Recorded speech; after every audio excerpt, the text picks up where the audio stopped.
Alrighty. Let's pop over here. That was fucking loaded and then it disappeared. What the fuck? Hello, doggy. Mwah. Window capture. Let's get Blender on here. There we go. She's good. Now, unfortunately, I couldn't find just a preface, I should probably say. Today we are going to be making an emote with Blender. And what I'm gonna do is I'm gonna do that meme where the skeleton slams the sword to the shield and goes roar, something like that.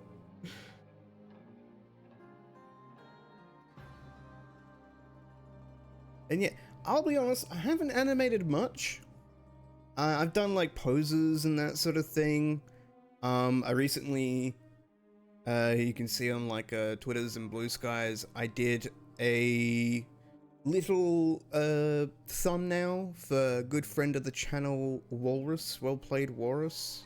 So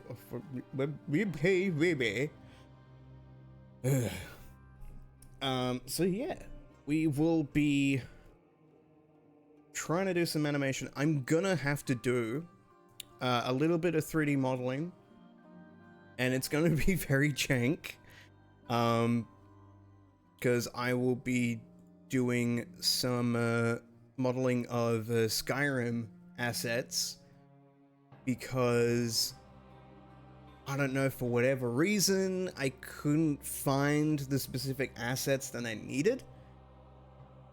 Everything, like, I figure, like, you know, they'd probably be ripped onto, like, a website or something, like, ripped out of the game and put on a website. No. Some places it's, like, environments, some places it's just, like, somebody making, like, a basic, like, steel sword from the game, or iron shield, and it's like, nah. So we're gonna be modeling that as well. So we're gonna be making a new thing. I just popped this up for whatever reason, so let's just quick over here so we can make a new one. New Le General. Alright. Don't know why I did that. It's fine. So it will be, let's delete everything. Delete. Now, I want to add not empty, I want to add a reference image. These guys can't see that, that is good. Put it in my folder. There we go. There we are. This is going to be our reference for today. Now, I believe... Can I just make a... Not a plane... Curve? No. I think it is just... you get like a cube. Go into edit mode. And then we merge at center. I saw this someplace. I'm pretty sure it was on like YouTube Shorts. But essentially we do that.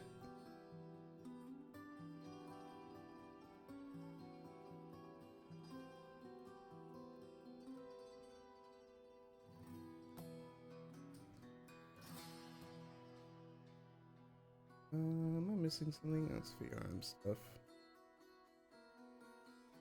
Oh, here we go.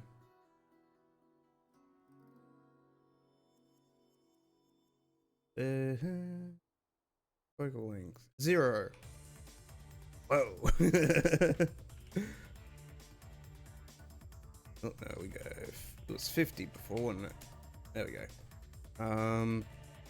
How do I do? There we go. That's fine.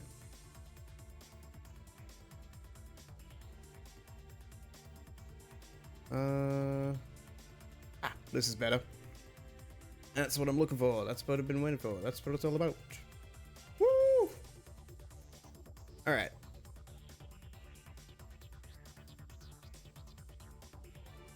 So essentially, kind of works like, I think I'm gonna try and do it within the picture. But what we're gonna do is we're just gonna extrude the vertice and just copy the shape, and then we'll use the image as a texture, then I'll make it 3D.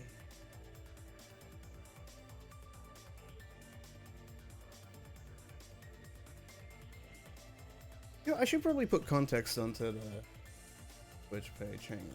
We'll add edits, splendor, making emote.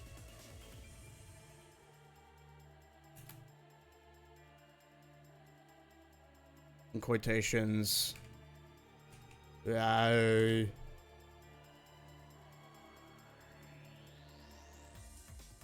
work? I do.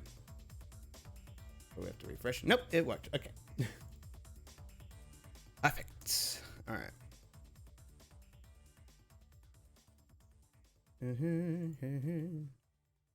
Probably some like expert Blender modelist looking at this and going, "Oh my goodness gracious, this is horrific."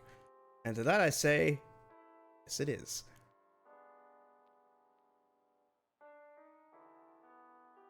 This is the Resident Evil song, one of the Resident Evil songs I put on. Yes, Night Haze. From RE9.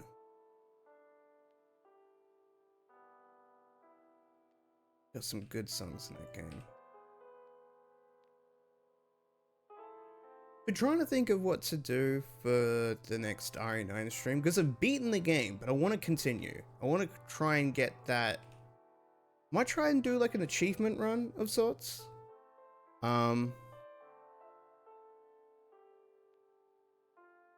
Fix that a little bit. It's a little overlapping. It's fine. We'll fix it in post. We'll fix it in post. This is annoying. Whoever modeled this, you're a piece of shit. But I love you.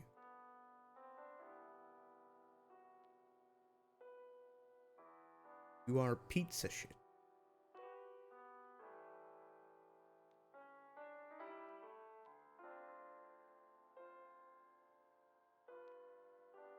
Yeah. I was like spending pretty much all day trying to find the asset for this. And then also playing Black Ops 2. And I missed that game. I just missed like a game that I could play, turn off my brain and go have fun. Right? The only thing I have a problem with is that that's probably a way you could do it. But I have a little problem with plutonium, which is the mod that's used for some of the old Call of Duty games. Particularly like Black Ops 2, Modern Warfare 4? And like World at War. I think they were all made in the same engine, that's probably why. But yeah. So you have a server browser, which is good. I like having that option, having a server browser. Kind of miss that. Battlefield 6 kind of does that as well, but not good. But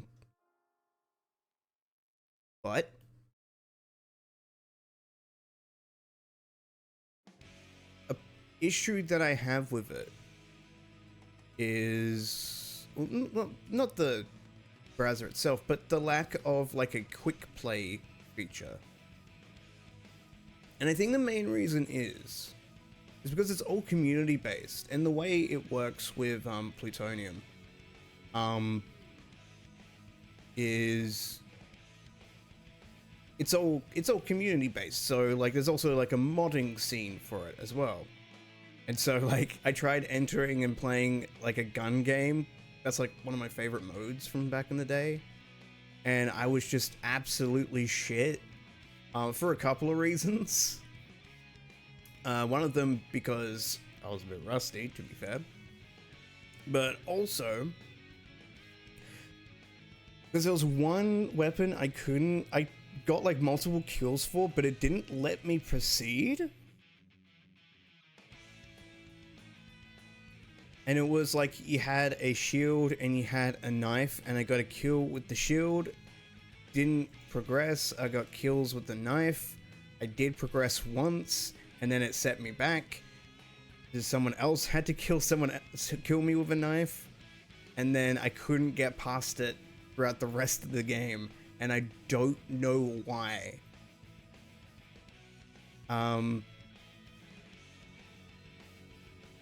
But besides that, it was fun.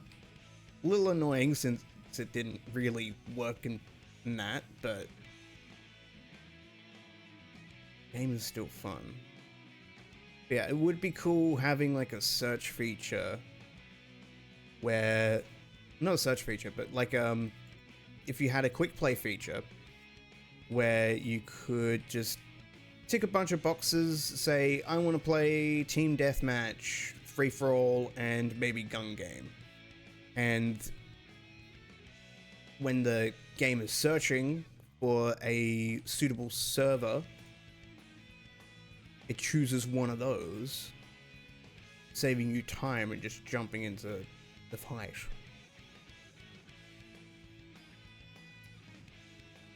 I feel like with me saying that, I feel like I'm it's kind of this thing that I've recently sort of learnt about, where we in our current media landscape, we are regressing back to old norms. So like people, for instance, kind of can't with the sort of thing of like decision paralysis, like let's say, for instance, with TV. TV is pretty simple. You just flick through channels, find something you like, and then sit down and watch it. With nowadays, you don't really have that, particularly with like Netflix or like YouTube, of course, and then like Disney Plus, etc., etc. Choose your streaming platform of choice. All other streaming platforms are available, but yeah, I've seen this thing where it's like, I think there's a couple versions, but I saw a thing where you could go onto like this website that's attached to YouTube in some way. I'm guessing through it like an add-on of sorts, or just embedded, I think. And you could just flick through like pre-organized channels. So like there's a food channel, travel channel, and that, and it has videos from YouTube.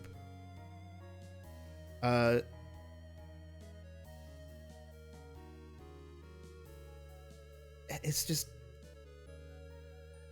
going. It's like we're regressing in that. It's like we've got decision paralysis. We don't want to think sometimes of what we want to watch. We just want to flick through something, find something we like, and then watch it.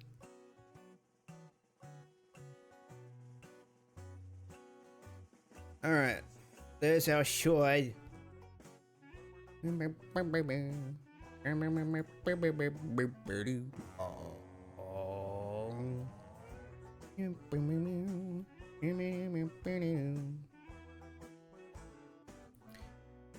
Now, if I think what I can do is we go here.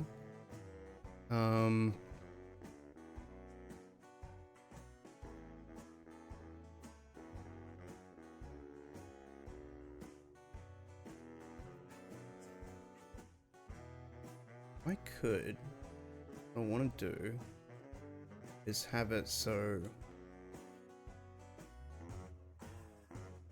it's extruding from all sides, just in case.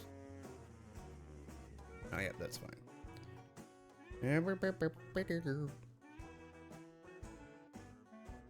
Oh.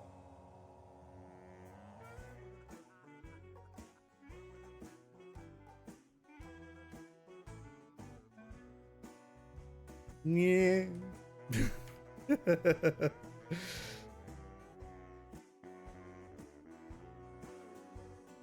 Oop, no, that's not the one. Probably zoom in better. There we go. That's good.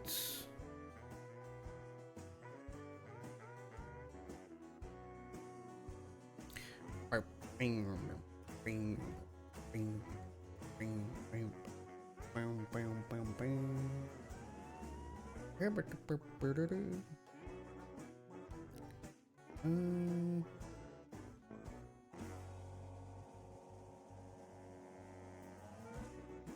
What I will do is just quickly pop in new material. And we'll just make a image texture, open that, and we'll open up the sword. We will turn faces off, go to here, and it did not load because it is a WEBP. Fuck. That was good timing.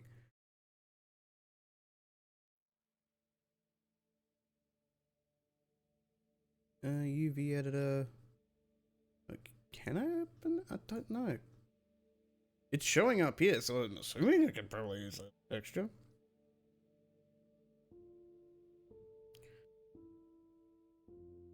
There we go. And then... Oh, it's probably because I haven't assigned it. I'm such a genius. Anyway. There we go. And then we go to edit mode, and then we select all, and then we go that, and we go unwrap. And then it doesn't do a thing because I do project from view. No, it's fine, it's fine. That's okay. We will, however, do this so we can actually fucking see it. And that kind of works. Now this is where I would probably stop, but I ain't gonna. I'll head over to modeling. There we go.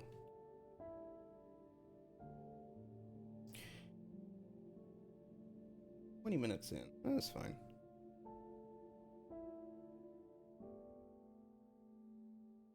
What I could do... Actually, would it be better if I would just we'll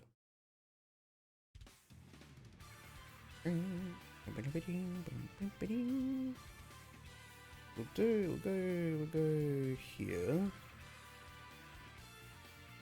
Do this. And bam.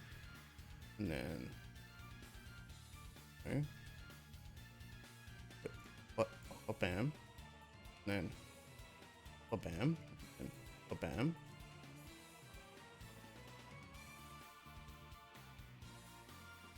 You select the other things? Oh no, because I still have this on. There we go. Silly me. But what I should be able to do now is just pull back a bit, just so the blade is showing,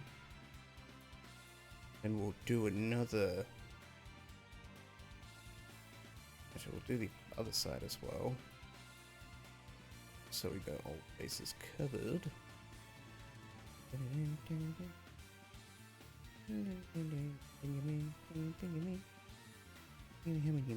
Whoa!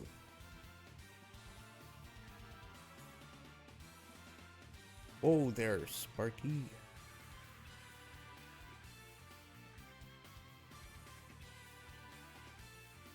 Alright, that should do.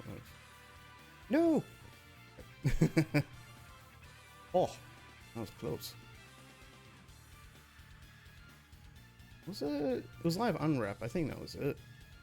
So, don't do what I want to do, but that's fine. We'll redo it. All good. That is a problem. We will fix that. We have one of these. Lost. Whoa. Merge lost. There we go. That should do it.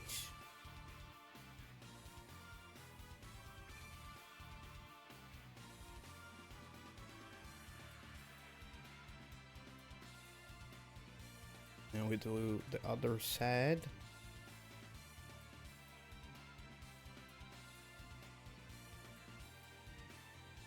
It doesn't need to be too detailed, I don't think.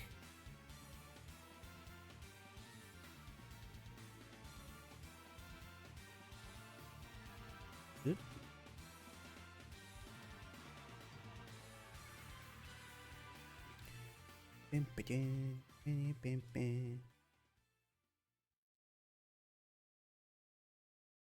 Whip.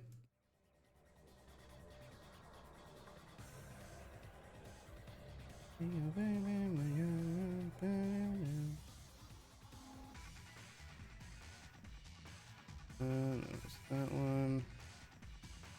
Here we go. Wait.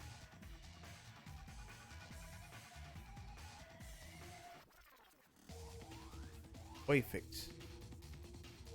That less so. We'll fix it.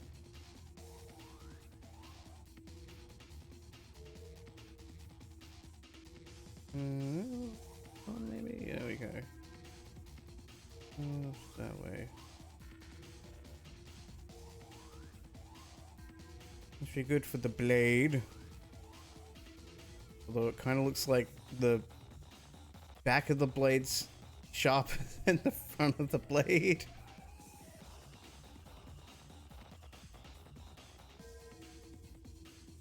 Maybe a little bit. Just a smidge.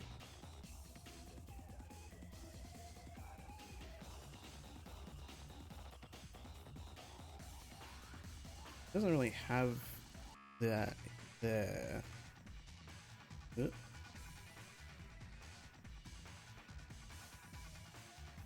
There's a, so yeah, it's not really there.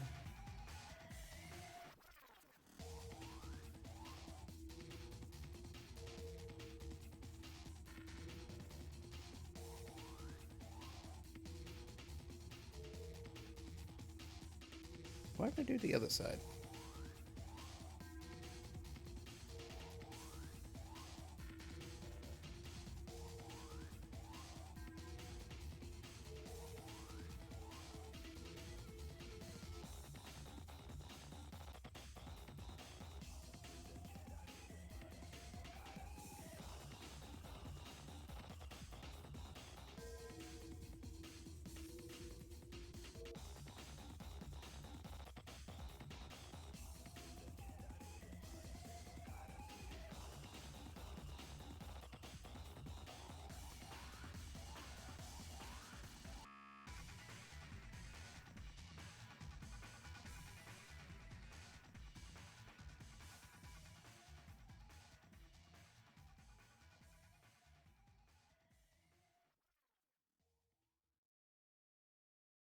Eh. My response. Eh.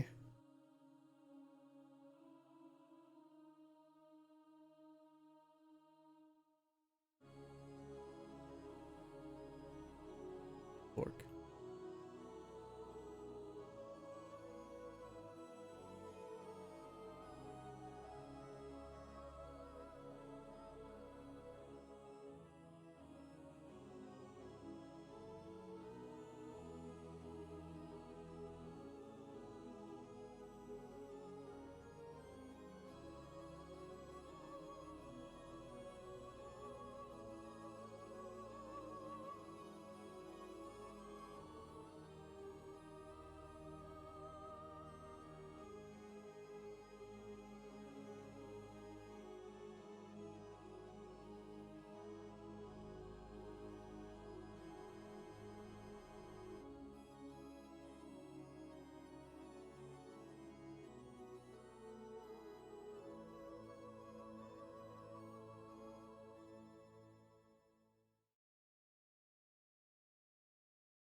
Oh, that's fine.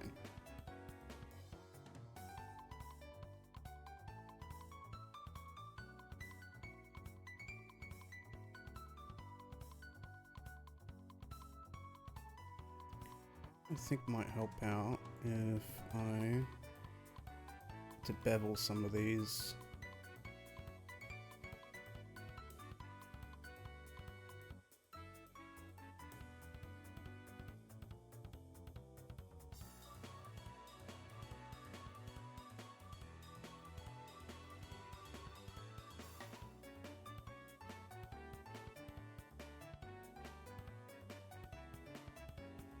Just beveled the whole fucking thing.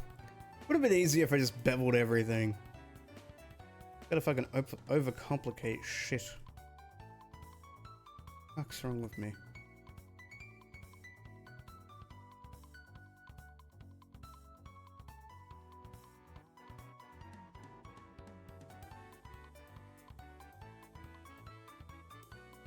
That's right. Don't I have to do something with selection tool where I want to inverse it?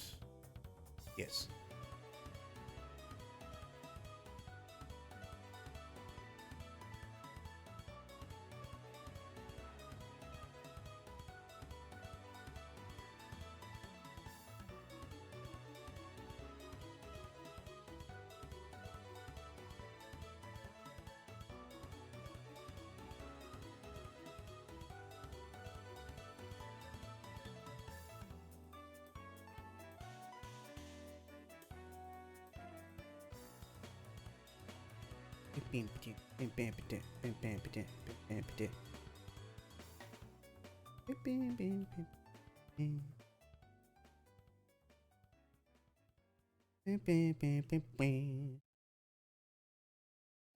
Bevel. That's not the bevel button. What's the bevel button? Control B. Jeesh. Oh. Things are happening. I'm not sure if I want them to happen, but they are happening.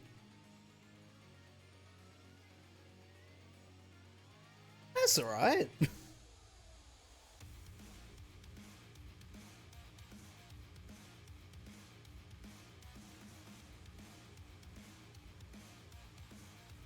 I think I've nailed the basic shape,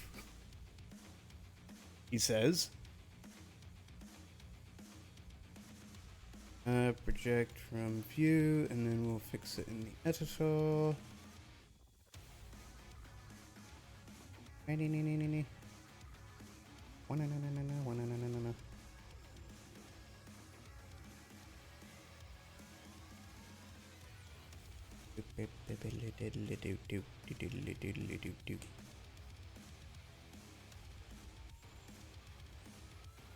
Make it a little bit bigger.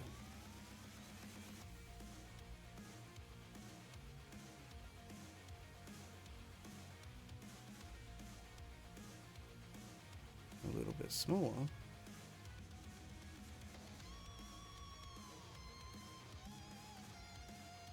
A little bit a little bit bigger.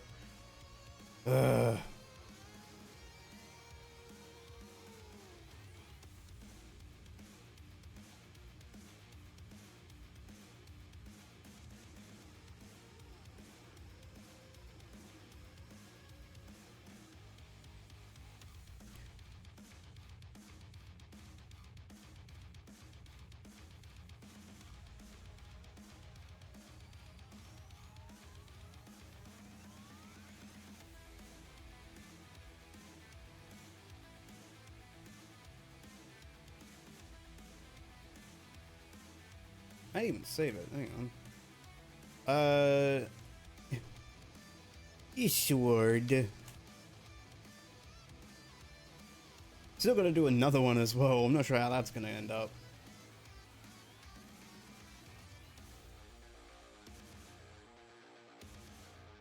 I think I'll do some tweaks. And then we will move on to the shield.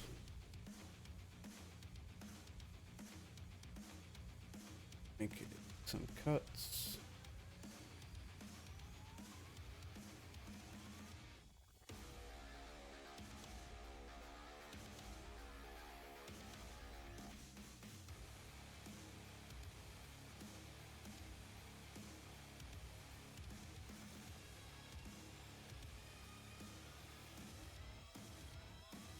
was the one above. That's fine. I know it looks jank, because it is.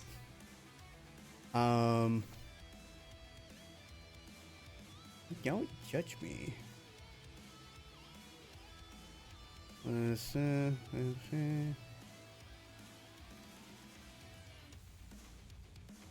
like that. Oh.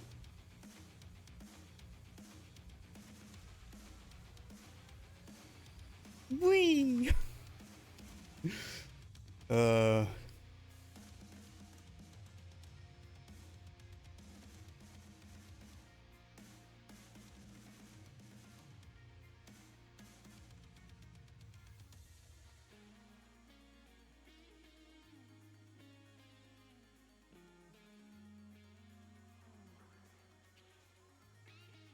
Bit. There we go.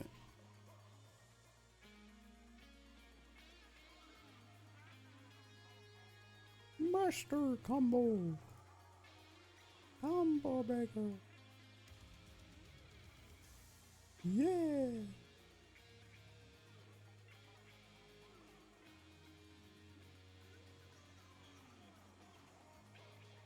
Master combo. Master combo.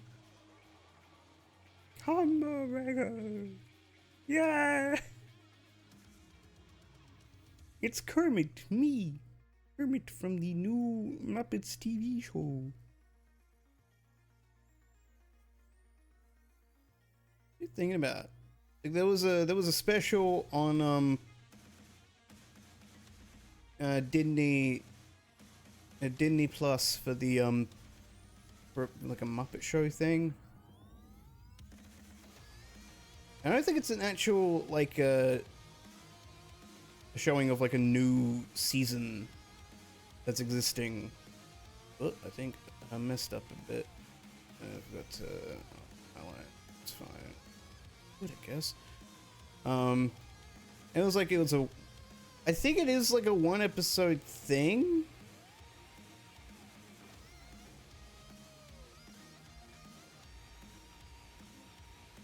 Because all I really heard about was that it's like, oh, Sabrina Carpenter's in it.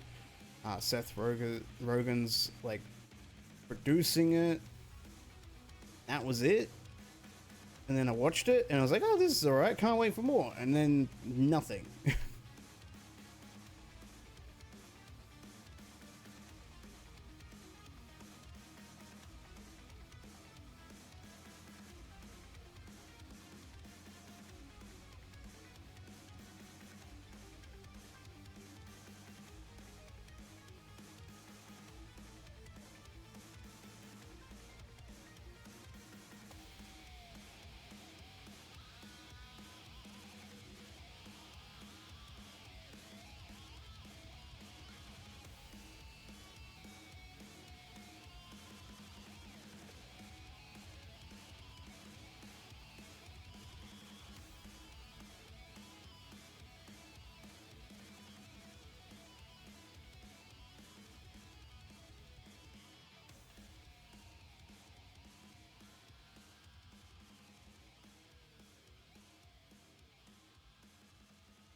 I should also keep in mind that this is for an animation that's going to be like, how many pixels? It's going to be 112 by 112 pixels in size. So, I don't know, maybe I should make it into like a new raid animation as well. It would make sense. It would make sense. But would it make sense?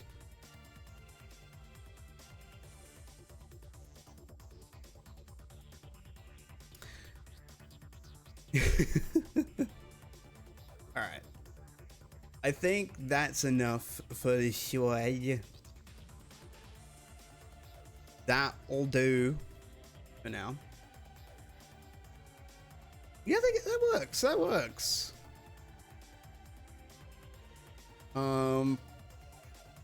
It's still like doesn't look good by maybe developer standards, but it's for a little shit post animation that I will probably post onto Blue Sky or whatever. Exports obj isword. All right, and now we'll make a new thing.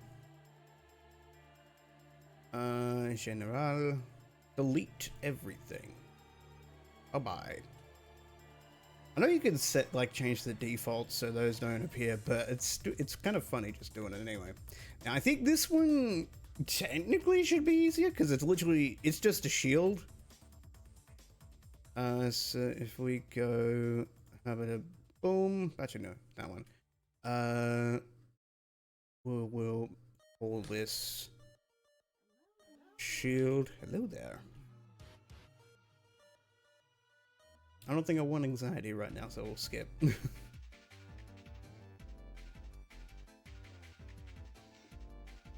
think the coffee's wearing off. Might need to make another one in a bit.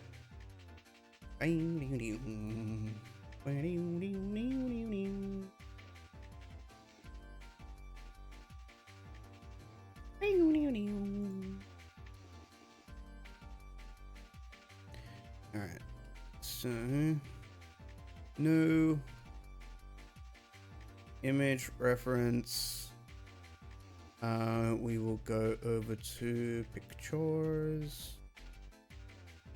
We will grab shield. There we go. Now make another new thing. We'll have a circle, and then we will change the rotation 90, making sure that that is face oriented. Don't know because it's not showing. What happens if I just extrude this? It's not letting me. That is an issue. Probably because it's in object mode. That makes a bit more sense. Whoops. Pressing A. I'm gonna press F.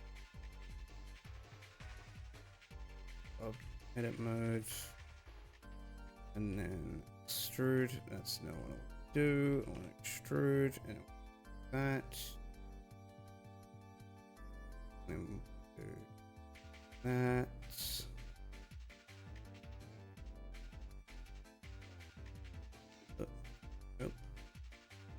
That.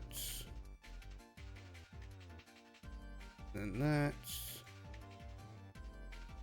And then that, and then that. And then instead of doing that, we go, we merge at center, and there we go. There's a shield. Welcome to my TED Talk.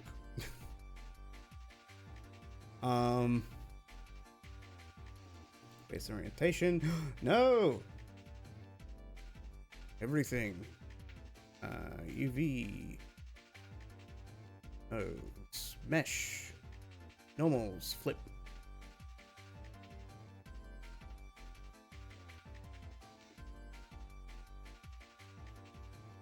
Right. Now I may... Actually no, I could just put the texture on that. That would make sense.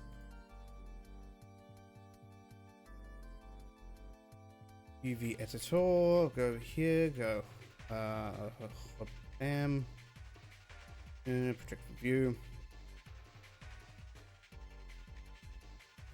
that, new,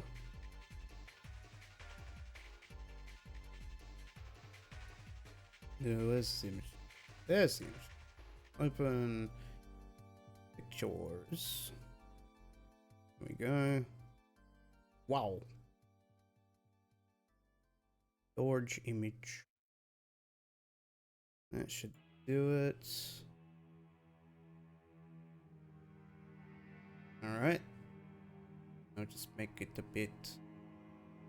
what's the... Is it convex? Yes, it's convex. Concave's the other one. I'm gonna go back to modeling, we'll do that one. And go here. That one. That one. No! No! Meanwhile, in the layers of evil. There we go. There we go. No, this one. Oh, never mind. Go fuck myself. I'll do that. Oh, no. Might actually. I don't know.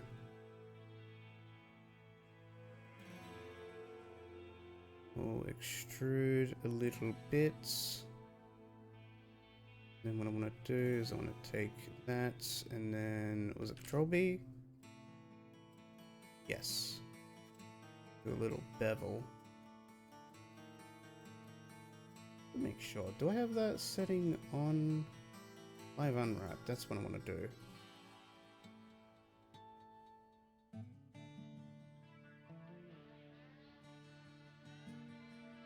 If I go, because if I live unwrap, okay, that does.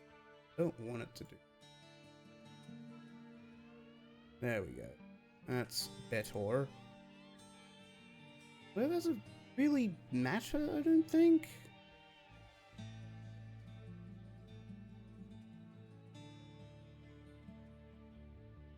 What I will do though is I will take these, move it back a bit, and then we will make the vertices, merge them at the center, making sure they're not covering things. No, I messed up a little bit more. Then we'll merge at the center.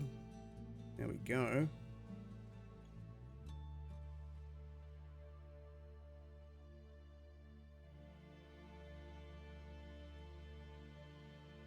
A little bit.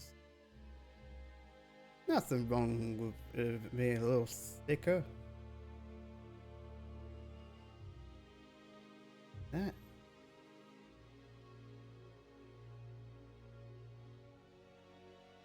Okay.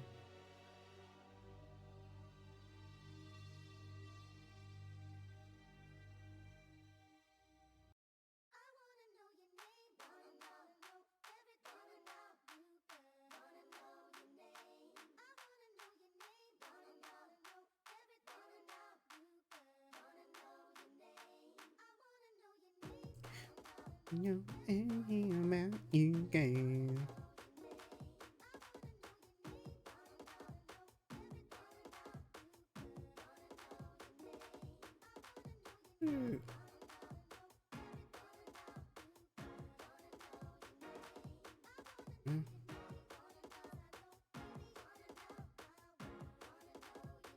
It's neither of them. Okay.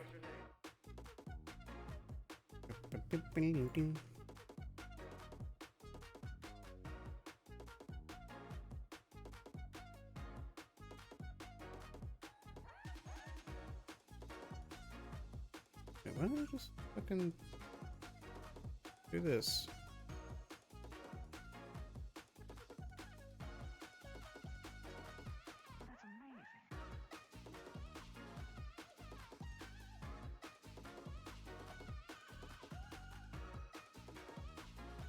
That's better. Why didn't I think of doing that before? I don't know why.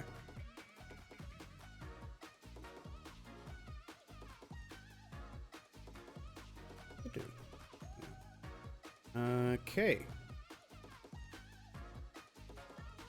That works, I guess.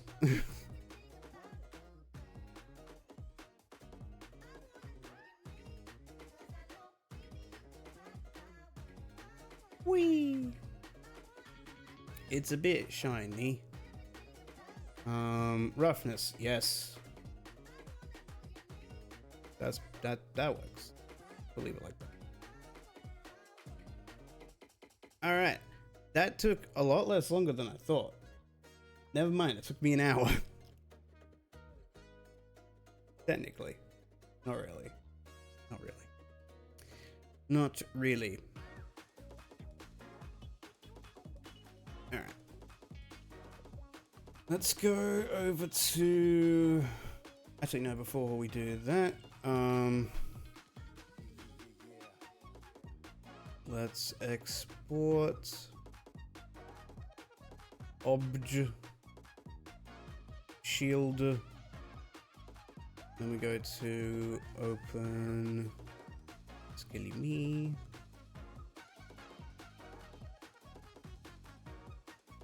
I wonder how you can change the bones to look different.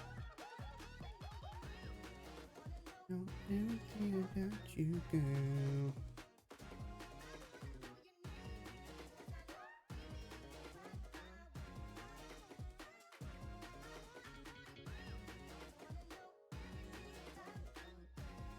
I might have to look it up, actually.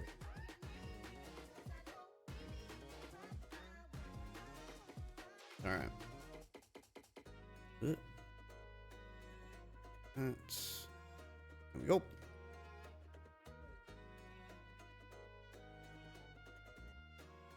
Alrighty.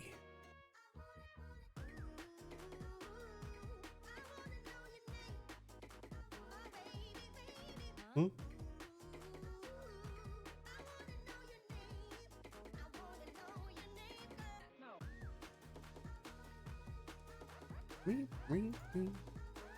Import obj sword. That's a big sword. It's in the wrong place. Must be there. Might actually, we'll change the origin for it. And we'll just do that. That's there. Also, it is a bit off.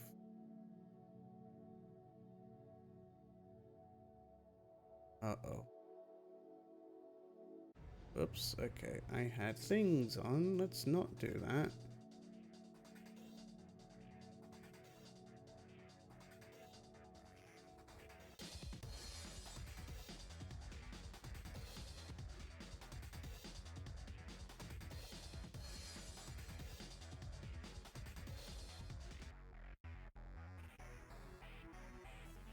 That's good. Just to be sure. Faces, normal. That's good.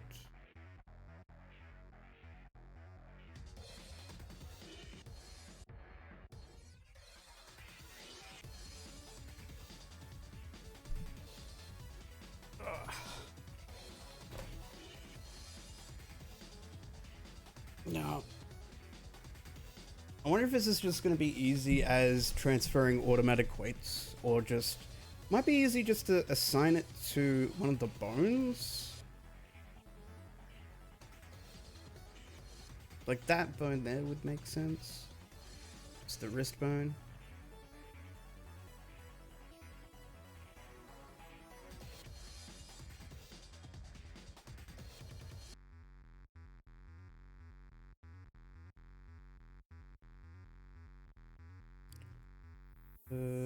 Minus 180, that's the one. That's not... Nope. 180. There we go. Alright. And then that's minus 90. And we'll just edit the size. I should probably download the video just for reference. It should be the hill out there. I think that should do size about there-ish, yeah. Okay. There, sitting like that.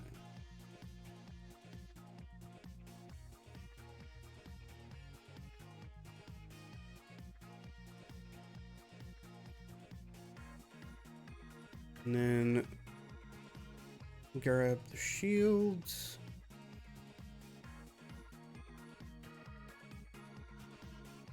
What's obj shield? Big shield. Very large.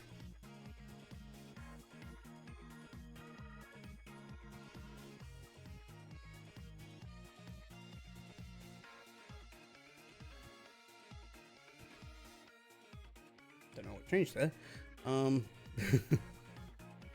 90, no, we want it minus 90.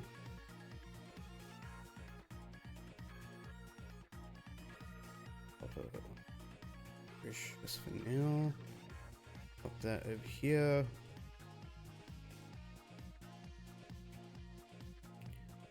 It would be kinda sitting like that, I guess. Never attached to this bone.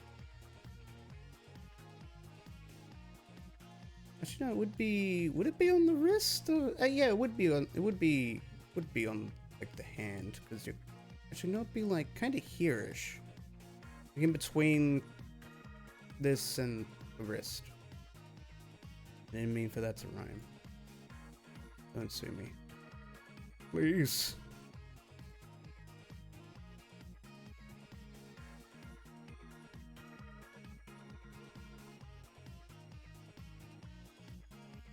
Yeah, it's a good preview. I should really check this one as well. Roughness, yes. Metallic, yes.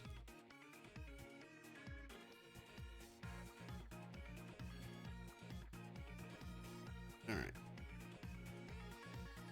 I think it might just be as simple as I'll just sword, so I know, and this to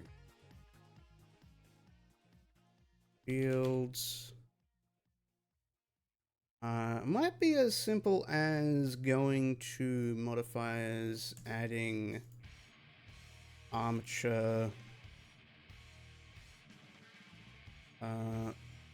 objects, there, vertex group, not found.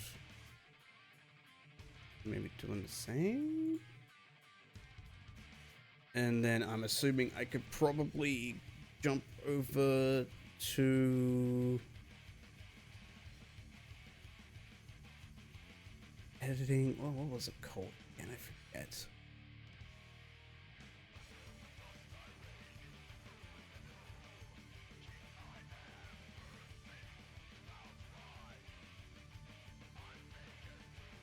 Yeah, what do I forget? I don't know. Weight paint, that's the one. We'll jump over to weight paint, see what pops up. Vertex groups.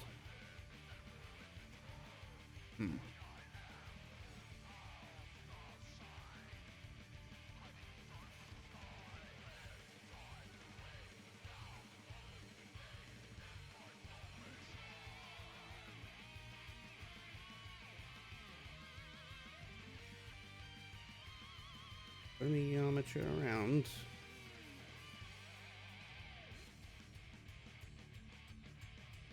Just for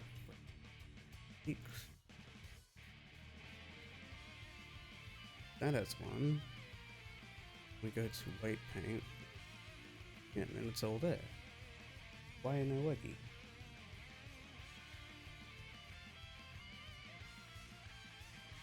The skeleton's picked. Funny.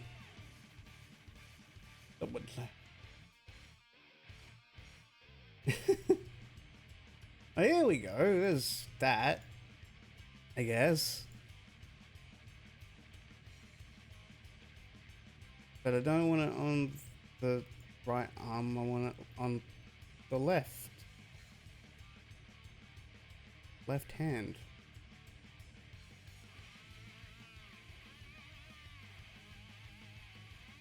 Oh, maybe because it's in a different... Maybe it has to be parented? Hang on, we'll go... that one, and then... Control P? Object? No. Control P... Automatic weights.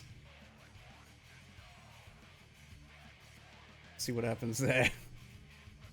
Not edit mode. Pose. Ooh. That's not what I wanted. Okay. Let's not do that then. Let's Let's just do objects. And then hopefully what I can do is go to here, weight paints, and then I can't find anything else. Why is it only that one?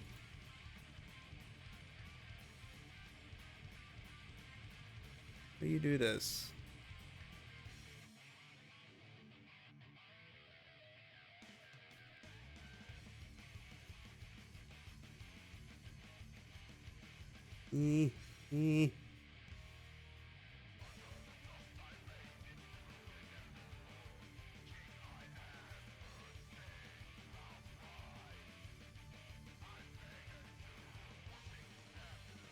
Add it again.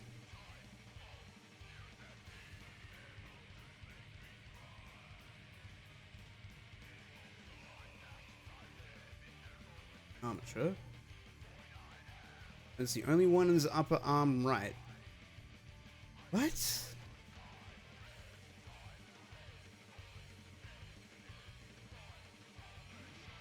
That's weird.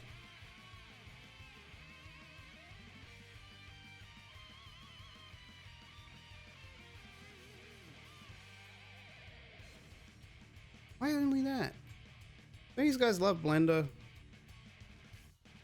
Me sure do. Wait. There we go. If I just fucking do that and then go to that and then that and then that and then that and then whoo! It works. It's just not the one that I want.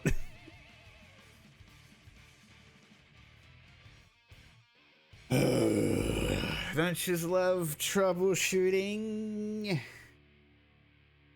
Ah. Why is it only that? Why does it only see that one? There's more. There's so much more. You could. There's a plethora. Look at this armature. Look at it. There's so much. There's so many more armatures. There's so many more Amish.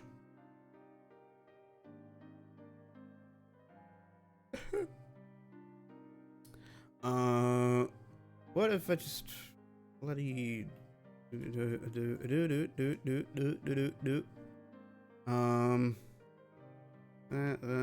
just go to Control P and then we go to bone. Huh.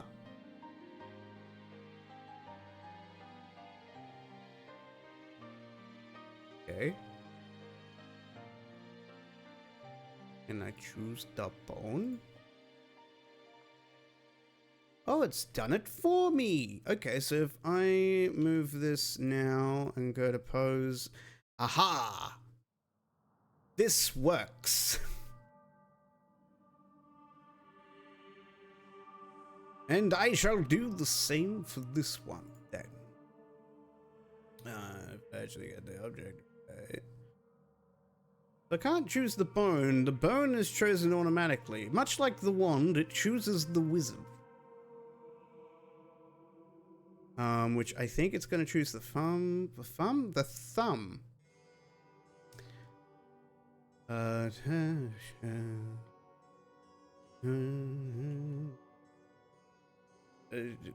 Control parent. There we go. Bone. Keep transform? Where'd that go? Let's move this just to see. It's choosing. Where the fuck is that? Is it this? Is it the arm? No. Where is it? It's the hand? Why?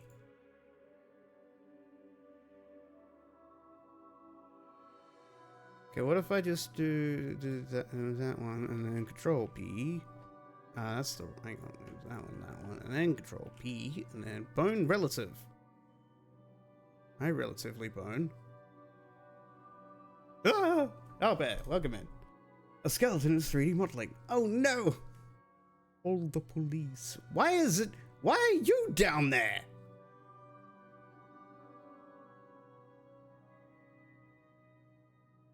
Why is this thing cursed?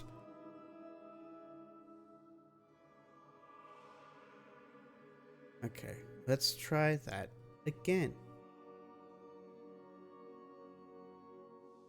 Control P and then bone. Still wants to go over there. Threw the shield down because only cowards use shields. I know, right?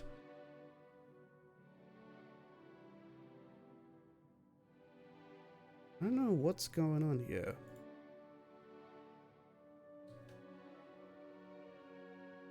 What I'm trying to do is, what's the model for? It's for an emote, which, think about it, I should probably download the reference when I animate it.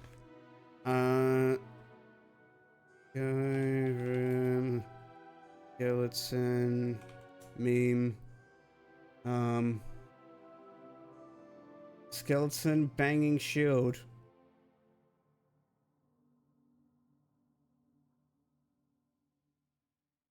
That's not even playing. Play! Do the thing! It's gonna do the thing. Nope. Can GIFs just work for once in my fucking life?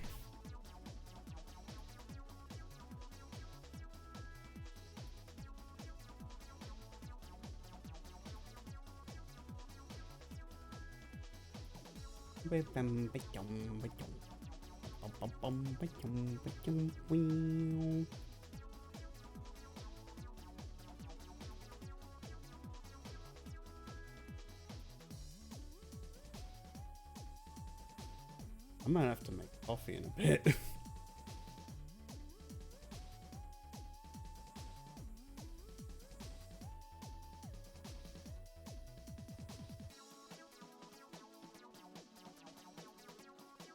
Right. Can I just have the GIF? Where's the GIF? Give me the GIF. Where's the pizza? There it is.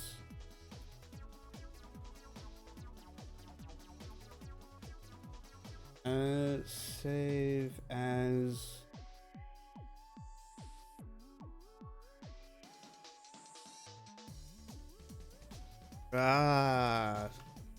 Skelly.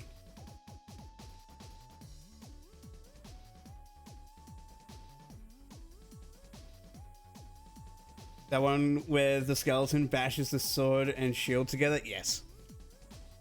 Specifically this one.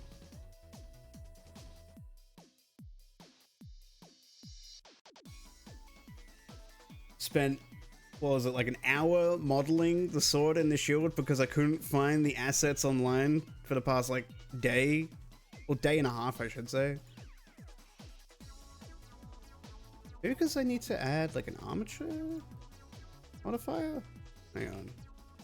Armature, object, that one. And then we do that. Hang on, no, it's that one, and then do that, and then bone. Never mind. Ew. Ew. Can I choose the bone at least? Can the bone be chosen? No weight paint for me.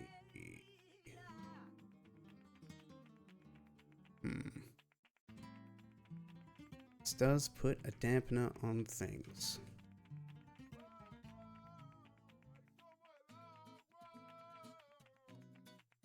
But I just did the specific bone that I wanted to parent to. So go be upper group, left hand control, left, it'll be right. Hang on. Buy mocap suit. I think those are like $3,000. As much as I'd want to, no.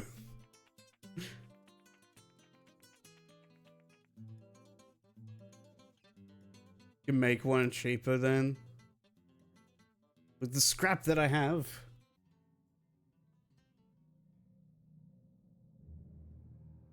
Maybe. There's root, hip, thigh, in. Love my root.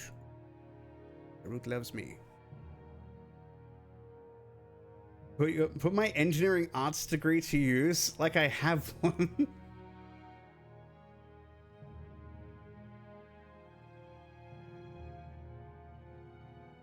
So the I think that's a real degree. Probably not. It could be.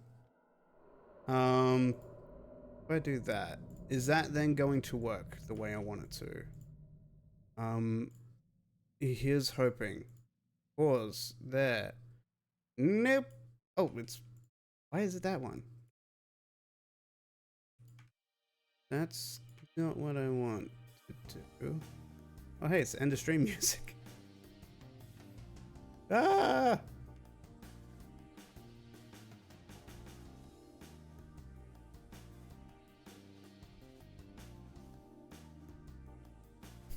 It could be, and now I have it. Oh, shit.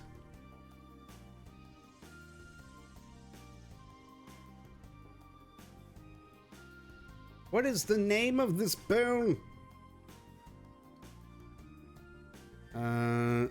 That one. What's the name? Handwrite. Thank you. Very much.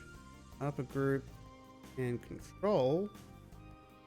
Right arm control. That's not what I want. Maybe root, spine, chest, neck. There we go. Shoulder, forearm, and there we are. And then we go sword, and then we go to hand, and then we go control P. Fuck. No. That was so close. Is it still parented? Yes, it is. Okay.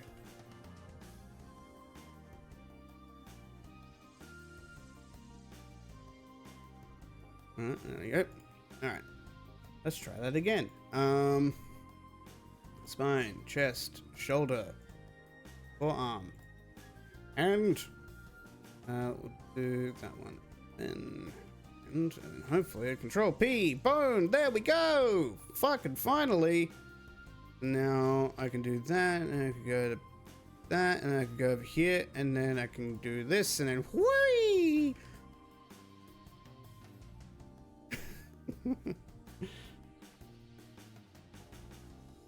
Watch out for these skills.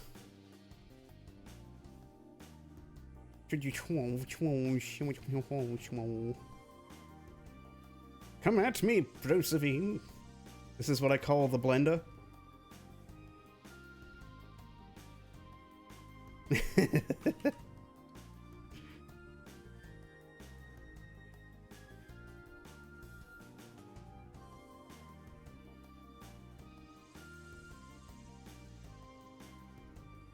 These skills paid the bills by robbing medieval banks. That is true, Walrus. Thank you for noticing.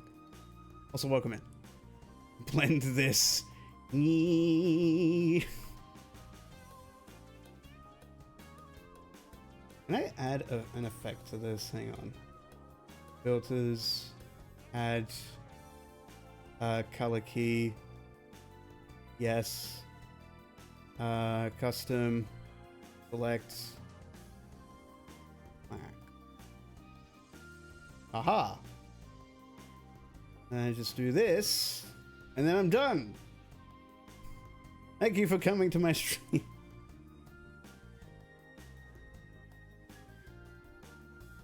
I wonder if I can actually put this in Blender as a reference.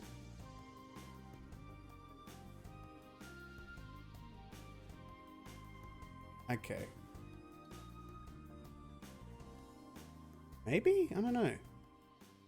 Let's go to animation. And then we'll add nothing because we're in the wrong thing. There we go. Go to that apparently.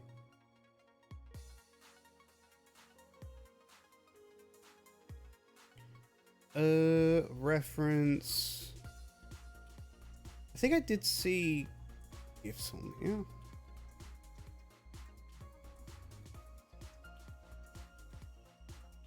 Where is it? What was it called again? What did I call it? Fucking, there it is. Ah, it does work like that. That is amazing. Thank you, splendor. And also go back here, go here. Can I?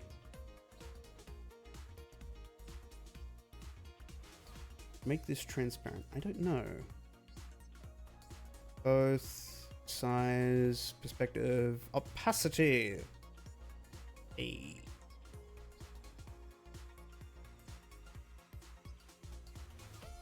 All right. Now, before we start animating, I'm gonna go quickly grab a coffee. So I'll BRB. Talk amongst yourselves.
I'm back. I was able to find the coffee. Eventually.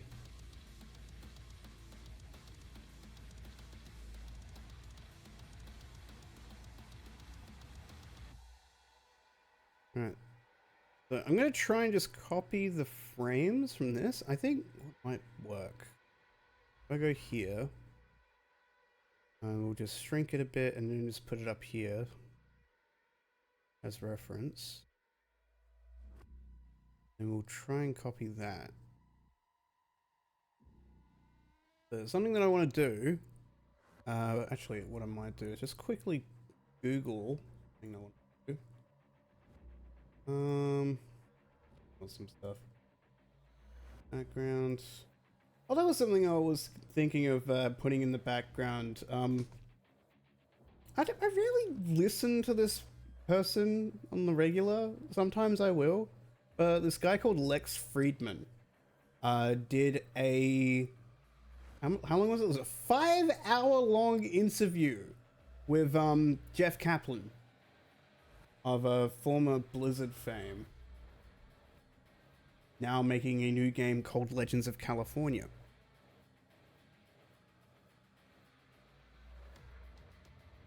Which I watched a bit of a live stream that he did. It looks really good, man. Like even as like a pre-release sort of thing, they've got all like most of the art in and everything. Music sounds really great. I can't fucking wait. And this is an open letter to Jeff Kaplan. If you need a quest designer for your rootin' tootin' McShootin' Western video game online experience, please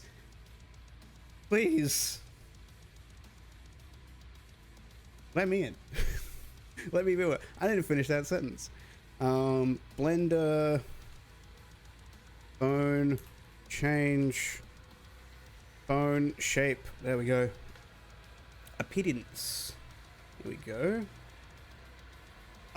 View display. Okay.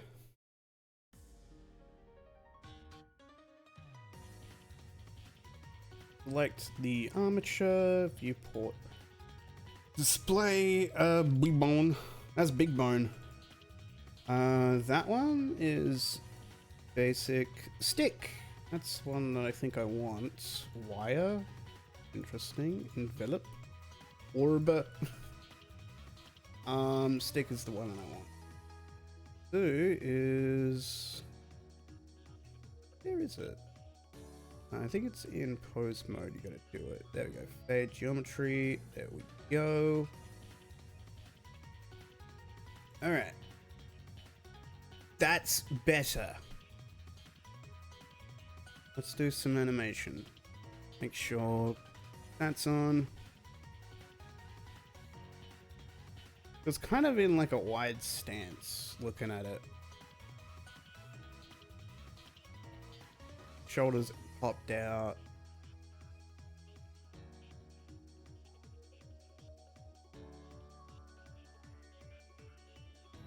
Work on stances first. I'm not getting have the lower body shots, but best to get that sort of idea going.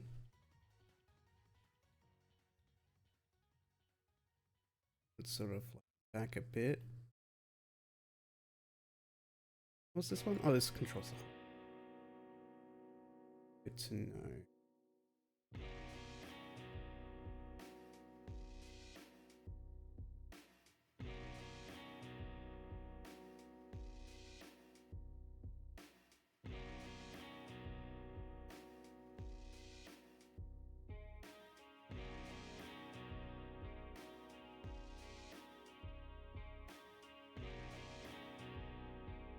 That's another one? Okay, that's weird. Kind of like twisted a bit. Looking in that direction. It's kind of tilted. Like that. Doors open.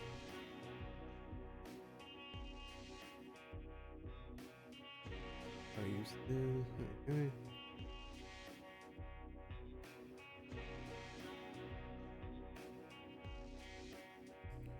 Control is raised a little bit.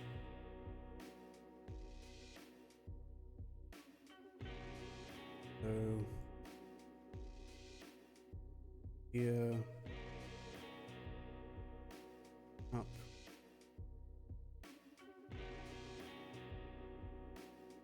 down, bring it around, put it back up. Ooh, that. Go to here.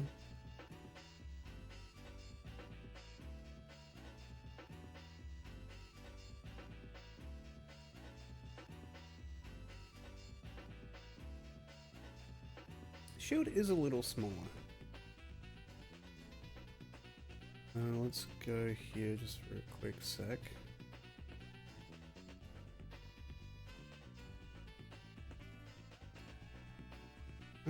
Just edit it a little bit. Do local. That's not it. Normal, no. View, no. Default, no. Global, local. Parent, no. Gimbal, no.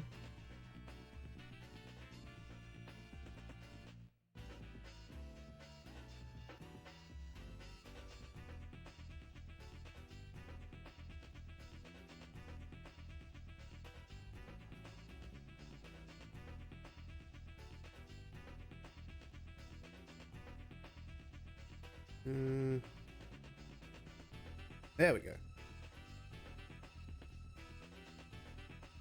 Alright.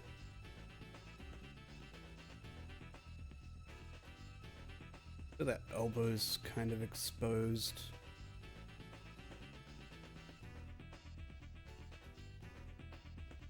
And go back to pose. More up here-ish.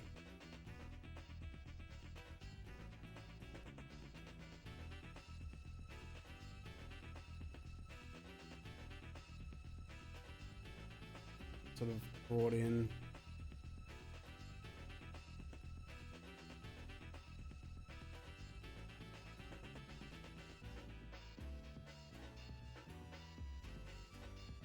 That is about a little out of place, that is.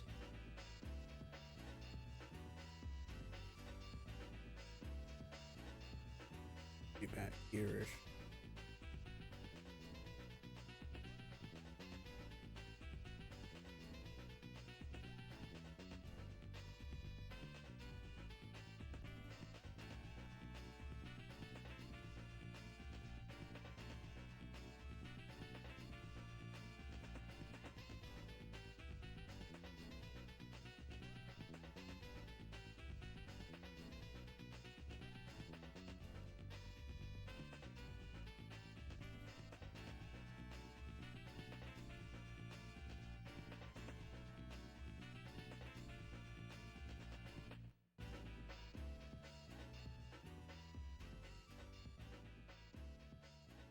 I'm working.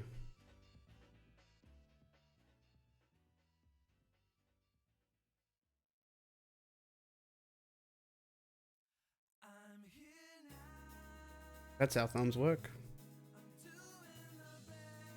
Definitely.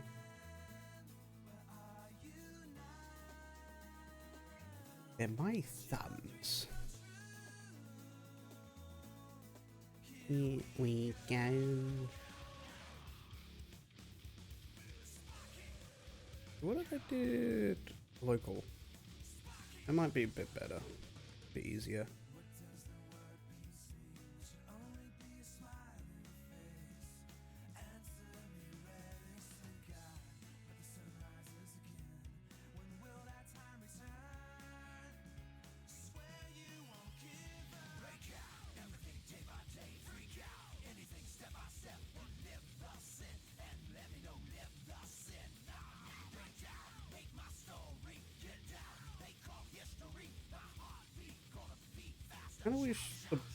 bones would have transparency.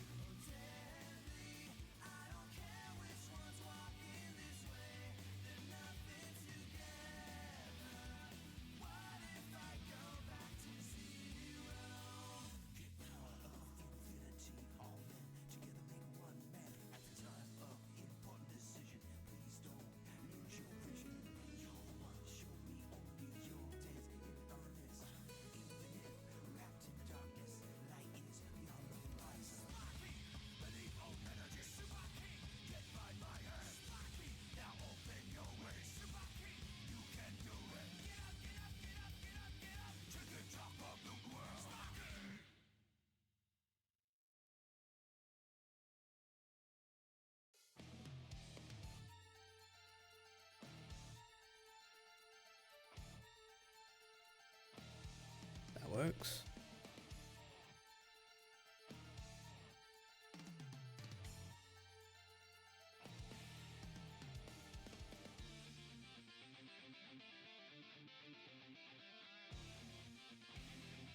Kind of leant back a bit.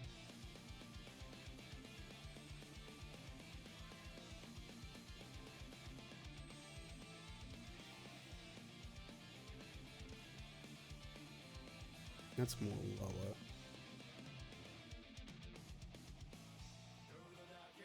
Also, the shield's kind of covering the whole chest. So it's kind of brought in a bit.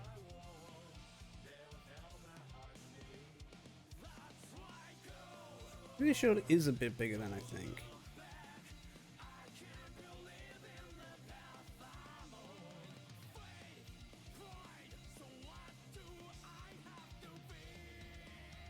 If that's the case, then the hand should be way over here.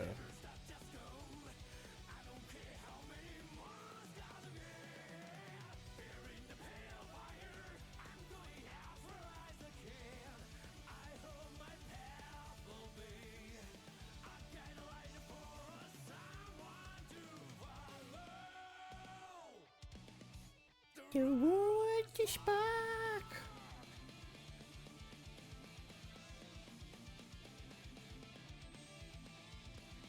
Coffee.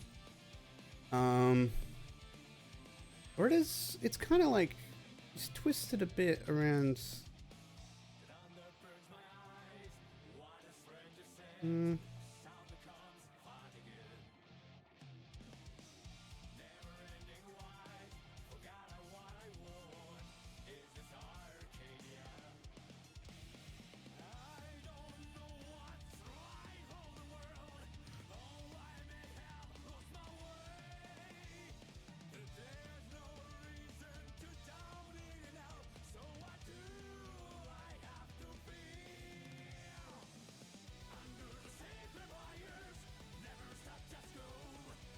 Good start, I think.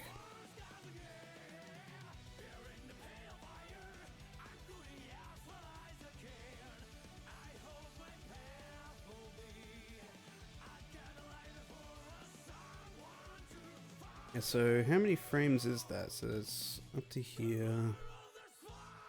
And then there's like a transition that sort of, yeah, moves in. So about 50 frames.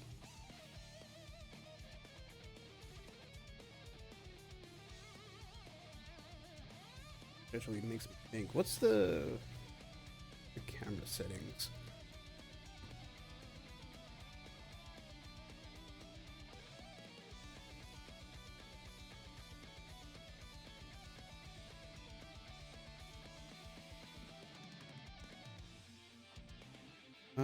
Trying to remember what film? No.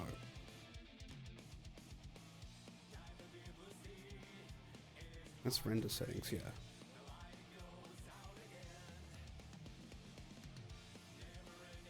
I'll figure it out later. It's fine.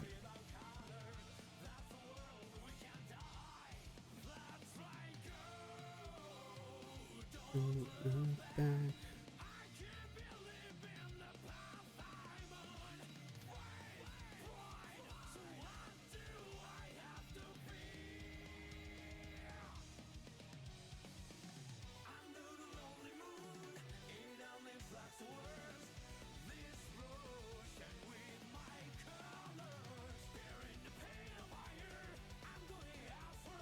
you should be able to change scene 24 frames. That's fine. Output, I'll change that later. Here we go. Have it set to, we'll do 55.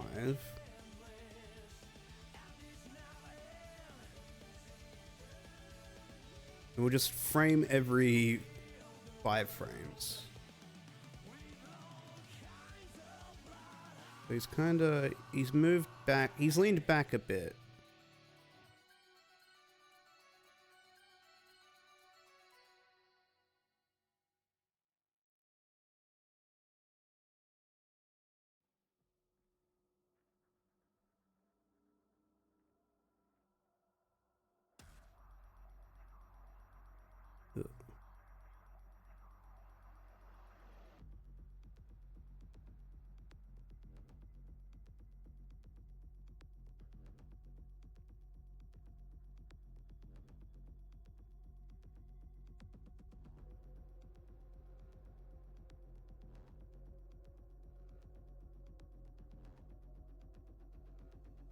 His arms kind of moved really weird. It's like it's a really weird position where it's like like the elbow's kind of pointed out weirdly.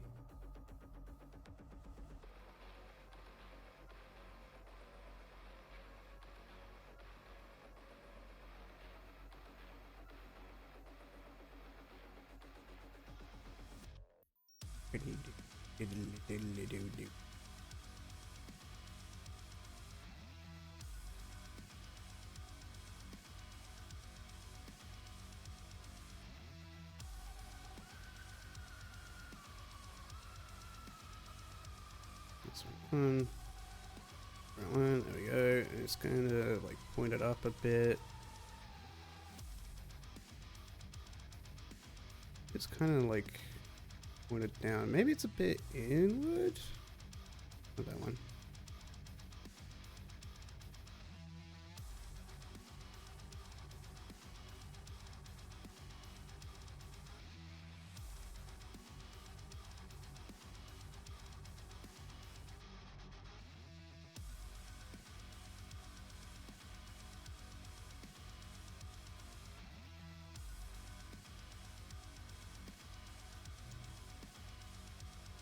Yeah, the head's kind of laid back a bit. Not sure.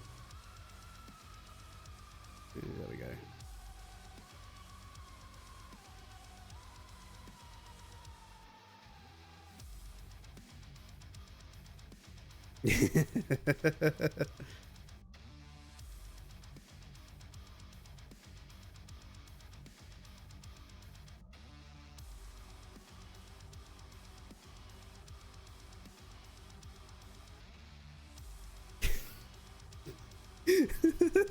It's already coming to fruition.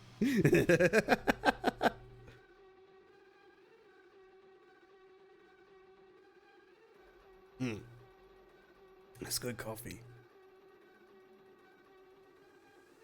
Oh.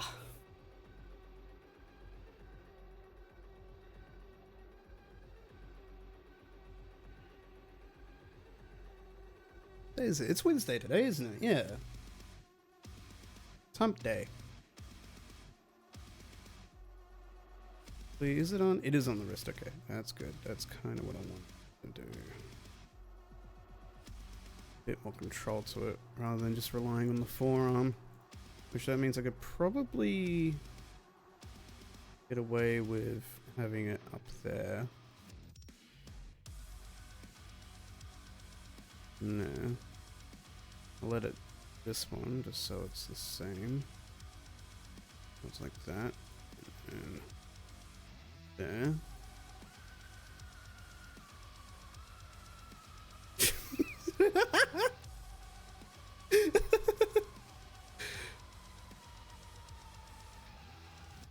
Okay, I'll just redo this one. Could probably twist it a little bit, maybe? And then 10. Kinda, it's more like pointed that way.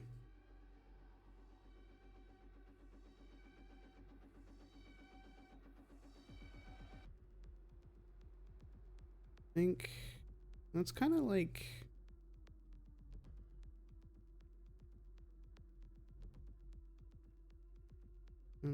like there, but then the wrist. Animate my skeleton to fold your laundry for you. Meow. I don't wanna.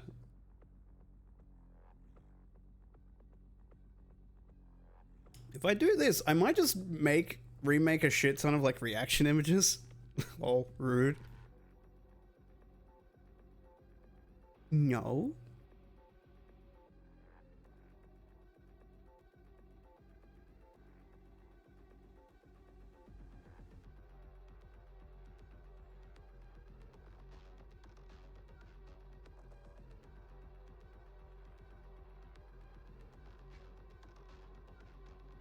Not rude at all. I'm a skeleton. Not rude at all. I am Skelly Man. Just, why is it down there? And that works.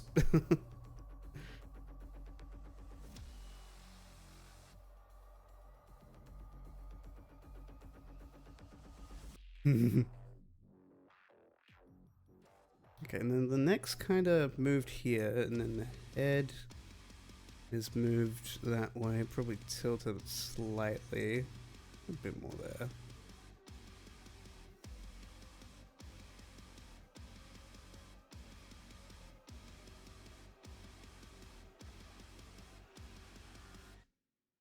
You am so very happy? Why so very happy, am you?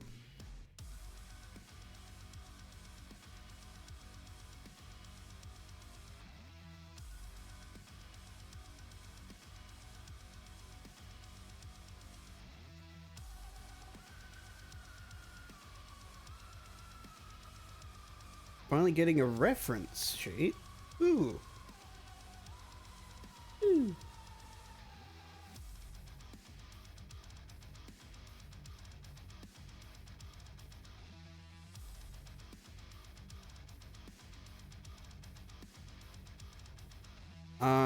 And the 3D modeler one of commission says he'll open up next year. Nice. Hope that goes well. His legs are just kind of there.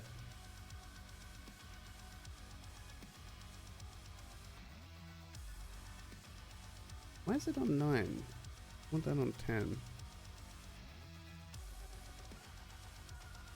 Move, you bastard! Why are you not moving? Why are you stuck there? Okay, you're just there now. That's fine. He's all swamped currently. Ah, that would explain it.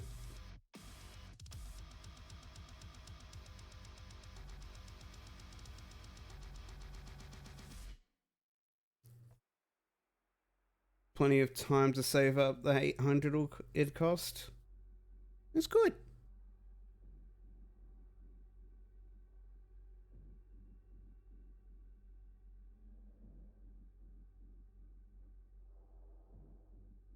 What's the 3D modeler's name? If you don't mind me asking. I want to have a look at the work. I want to have a look-see.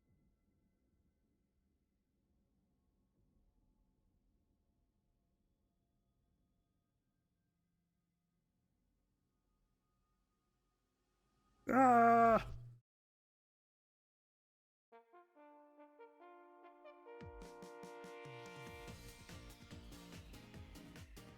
Most of it's model stuff being not safe for work. Ah, okay. Thank you for heads up.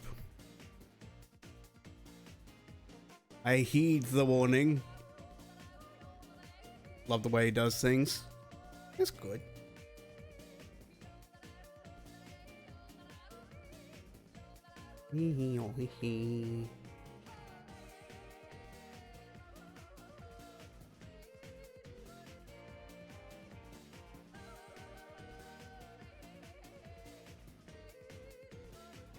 It's hard to tell where the body's kind of leaning with it being behind a fucking shield.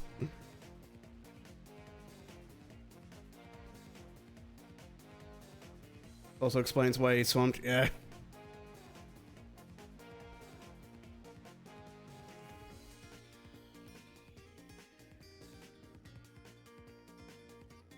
He getting them monies, so he can get them honeys. If you know what I'm saying. Oh.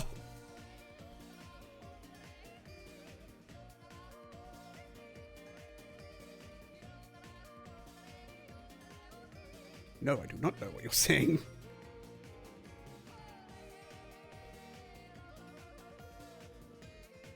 Ah.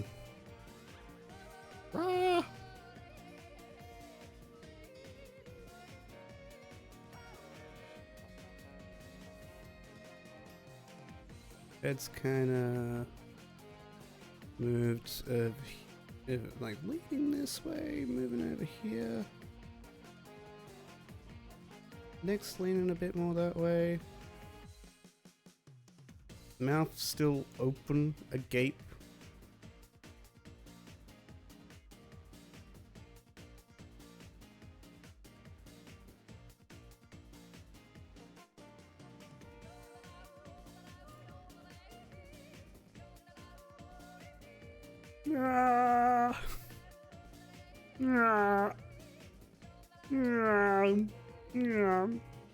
Swallows. This is making my brain hurt. Let's move on. Yeah. Or maybe this is nice. I am kind of tempted to put that Jeff Kaplan thing up in the background. You know what? Fuck it. I'm gonna do that. We'll put the music down a bit. And then what we're gonna do is we're gonna go over to here. Oh, there's an interview with from this guy called Lex Friedman with Jeff Kaplan, former Overwatch Blizzard developer. We'll go to this because that's basically where it starts. Yeah, and then we'll do Kaplan, and then we'll enable, we'll move this.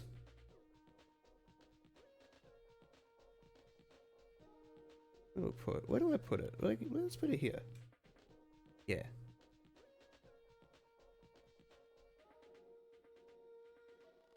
Wasn't that the same Jeff who told people to shut up about bad games? I think the direct quote was more like, if you have an opinion on a game that you haven't played, then shut the fuck up.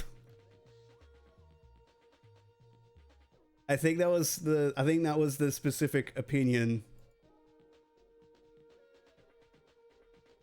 You were first a legendary video game player, in particular in EverQuest, before you ever became a legendary video game designer on bad game's gonna be called bad without needing to play it. Yeah, I think there's a few good examples for that argument. Gamer to designer. But first, oh, it's not. Hang on. When did you first fall in love with video games? That's weird. I was lucky. I was born in that golden era of coin-op. So I literally remember the first time seeing Pac-Man. I was with my uncle Ronnie, and he just kept feeding me quarters. I think he wanted to play but was too scared to. So he, you know, his little nephew, he would just give him quarters to play Pac-Man. Oh, that's annoying. I remember being at my brother's graduation in Philadelphia. They had an asteroids machine in the lobby. After all, what was it? I had played as well. Bad game gonna get. If game journalists can explain about good games, we can complain about bad games. Yeah. After all, IGN gave Concord and Crimson Desert the same rating. Yeah. And then, you know, hang on, I might try to test something. But do that. Can I then...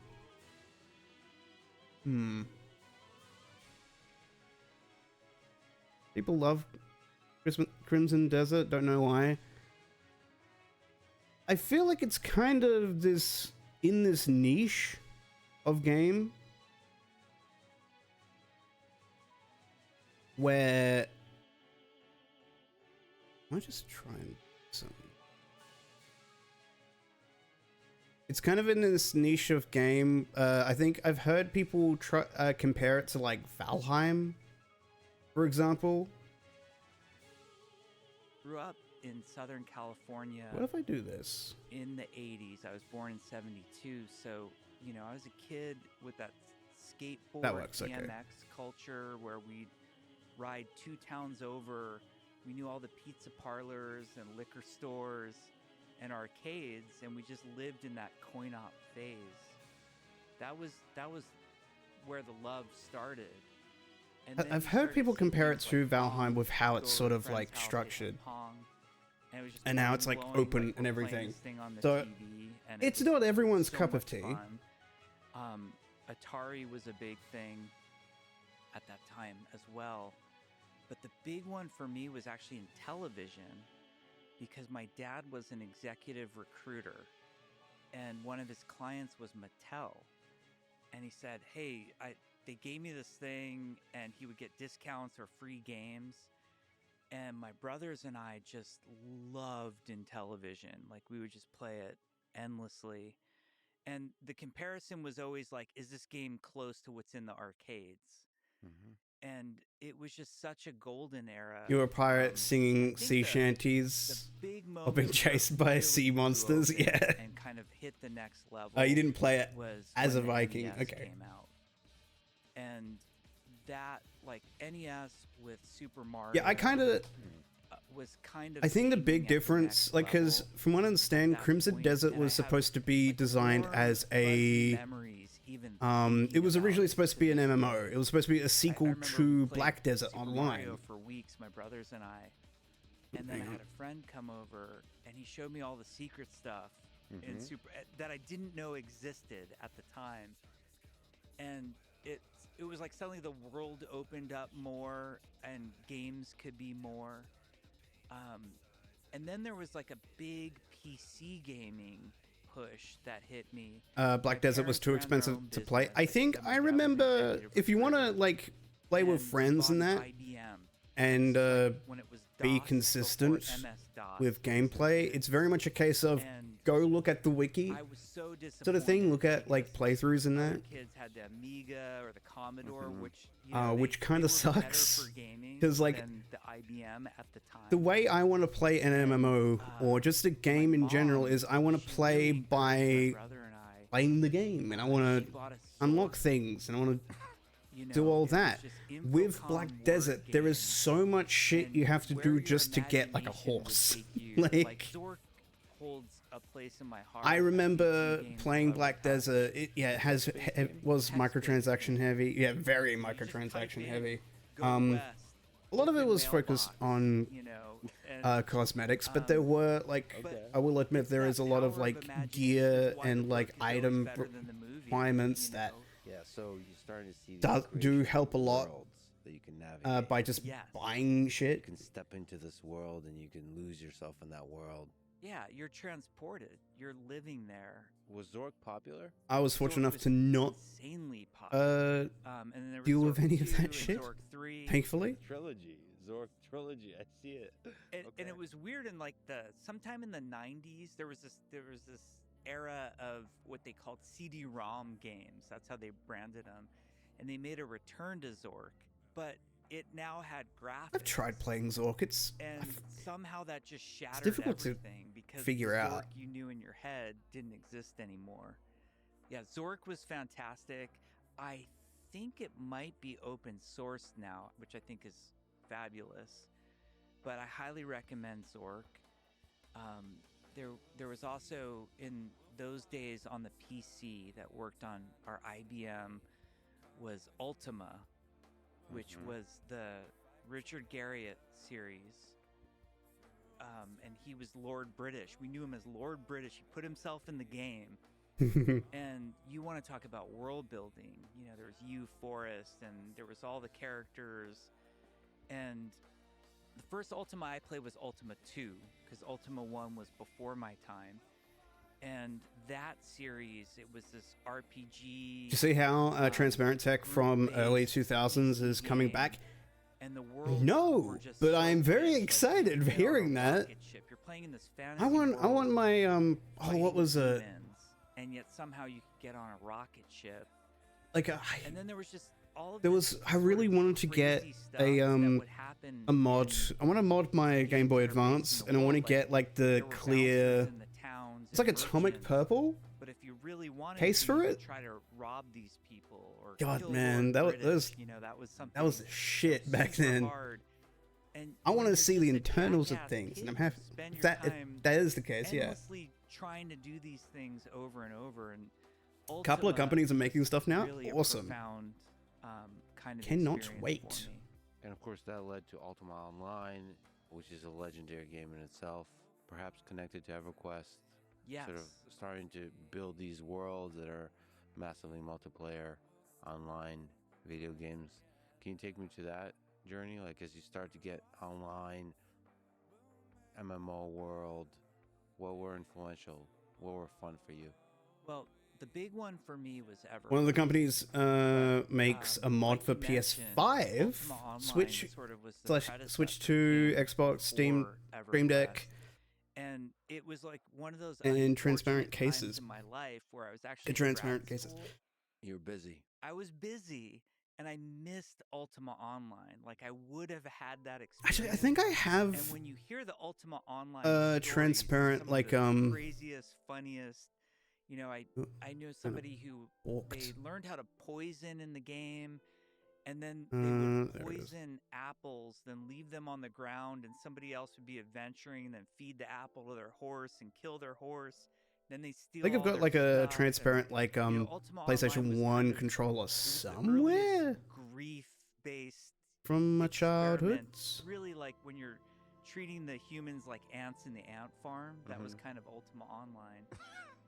So my first what defined online gaming for me was Quake and Doom and Duke Nukem. You know, it started with Doom, and they had it. You could basically LAN. You could network with your friends, or you could connect with a modem and hook up with somebody.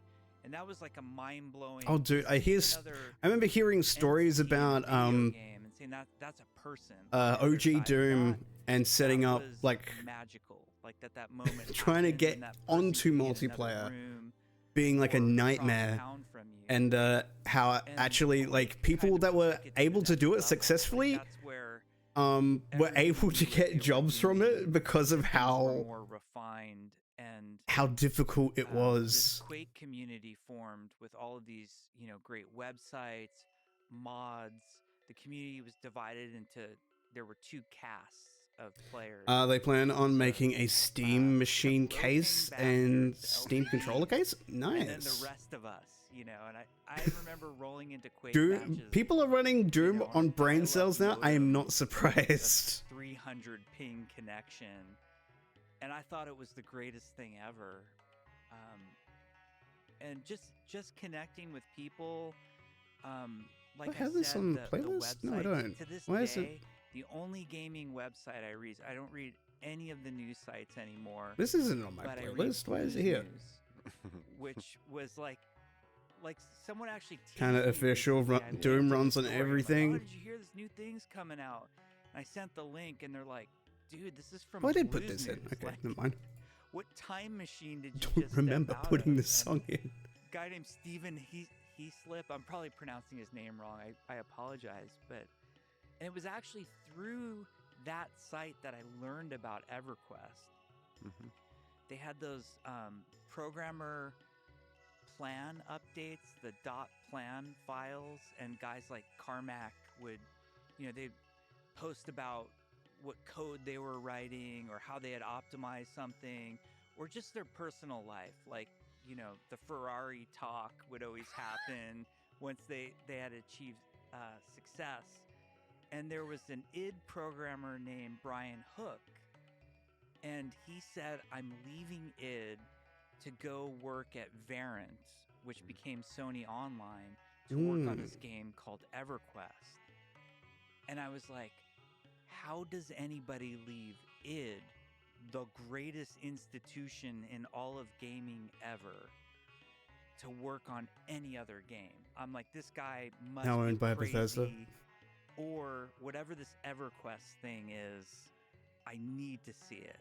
I need to know what's going on. And if he hadn't made that post, I never would have checked out EverQuest. We'll talk about EverQuest, but since you mentioned Alas, Carmack you're and, off to bed Quake, now. what Have can we fun, say Mister. about Have a good sleep, Why Albert. was he such an important Have good influence to sleep. me? Have good rest. Those early geniuses All that jazz. at id. I have to look. Like, I'll I have to wouldn't look be up the sitting here transparent case stuff. But yeah, talking to you thanks for right that. now When? if they hadn't had the Hi. breakthroughs that they had at the time. I hydrate. Gaming engines. I'm also drinking coffee. Were How we evolving, go? but There we the go. level I'm of yum yum yum yum. breakthrough that they achieved with Hey, Wolf what? 3D. That was the first. I remember playing Wolfenstein. How am I doing? when I'm it doing was a good. shooting game. Mhm. You run I am around, currently you dress up as a animating German, you throw Yep. a grenade. my bones. To see it in 3D, and it's funny. You look back at the screenshots or videos of it now, and it seems almost childish. Like, oh, why were you so excited about that? And you were transported. There Oh was my the God, intimacy bones. of first person. Putting the Currently hands in getting front rough of you, animation holding the done, gun, and then I'm gonna being go transported to do a Nazi bit more Germany, detail. But you're the hero fighting the Nazis. And then the evolution, like when Doom came out, I'm a You know, huge just Army of listening Darkness fan, to like one of my podcasts. favorite movies of all time. And I was like, this is Interview Army of Darkness, with, the video game. the guy like, that, give me the boomstick, directed here we go.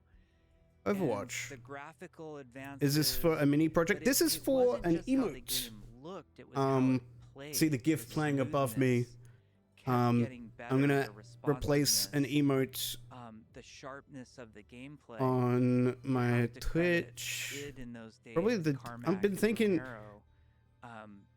the dancing As duck. somebody who worked on an FPS, Honestly, that wouldn't have getting rid of existed that without one them. because Credit where credit's due.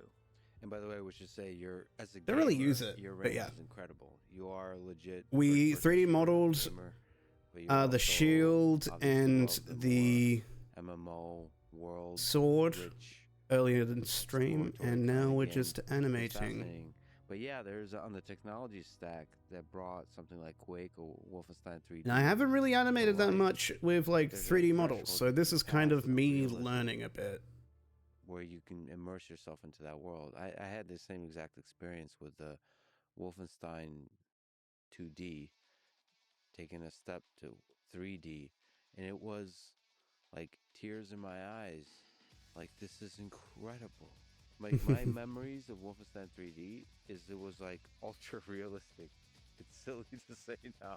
And Yeah. But it remember, was the I feeling really like you're liked the there. Wolfenstein reboot. Yeah, what an incredible age. And some of that, the storytelling, a lot of that is the technology that brings that kind of 3D world to life. You want to learn It's too, incredible. but before, like for before we short get wallpaper far via live on that 2D. tangent, Okay, you so mentioned 2D stuff. graphical. Fair enough.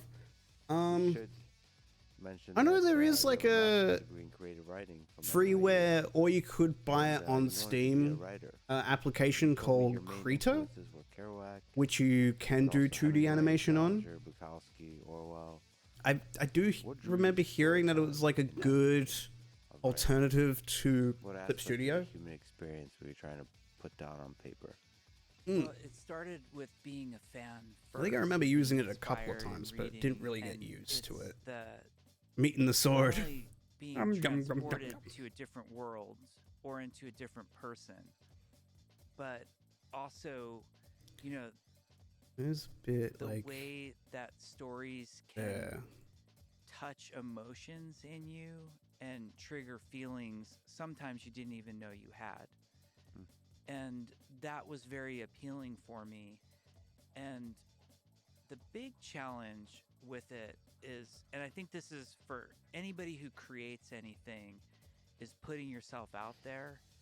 To some degree, there's a lot of ego that goes into that moment where you say, well, I've been reading, 1984. You tried Green Hills Forbidden Stranglethorn, Dissidia Duel. How did that go? Amazing.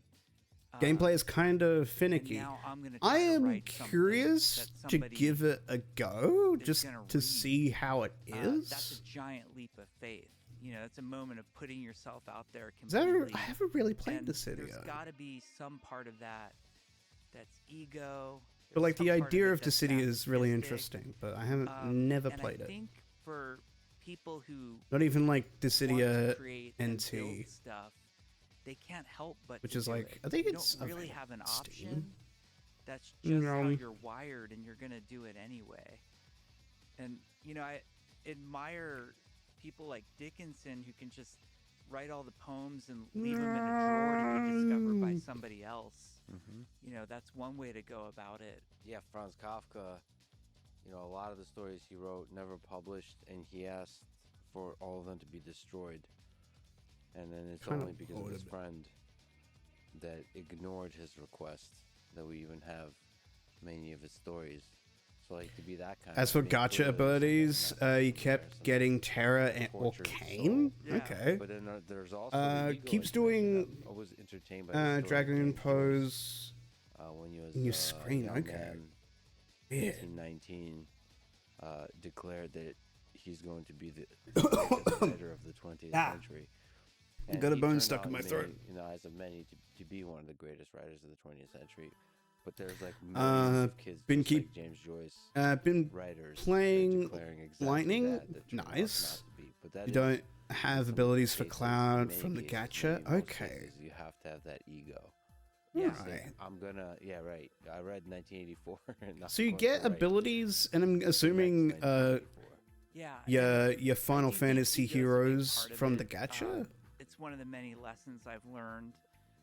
Hearing your Kafka story is funny because fast forwarding to how my writing career ended, I literally threw away everything. I mean, in a dumpster. I used to keep copious notes, like journals, my writing. It's kind of funny, but it's kind of fun. Abilities is locked rather than characters itself.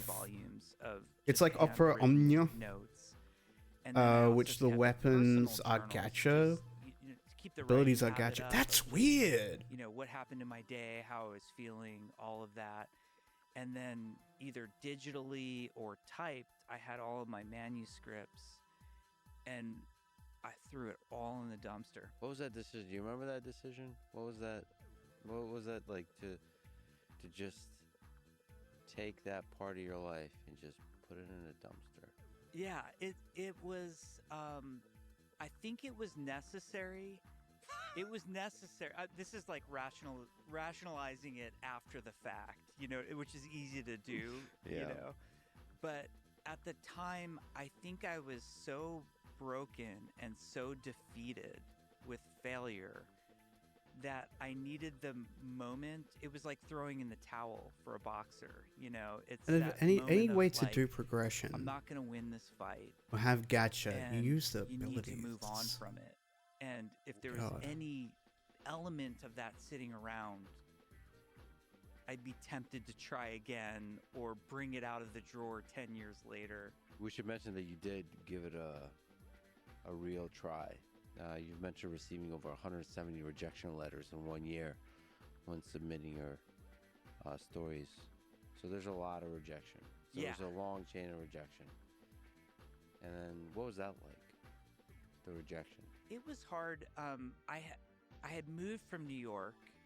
I did the most terrible, dumb thing that I knew I was doing at the time. I had a really great group of writer friends from grad school in New York. And I think writing's a very lonely, solitary thing, but weirdly, writers kind of support each other and just, who do you give the story to? You don't want to give it to your mom or dad. You kind of want to give it to somebody who's going to really punch you in the nose and tell you what's wrong with it. And I had left that writing circle to move back to California. Did you take a bunch of drugs, take your typewriter, and drove across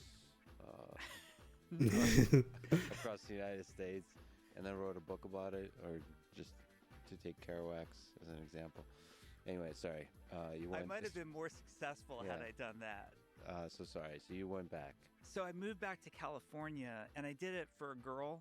The And character pull using back, we were broken up. character So, and I knew tickets, it when I was standing in my studio apartment when it was randomizing empty getting in New York, skin and I was about to close the for door characters for the last time. 2.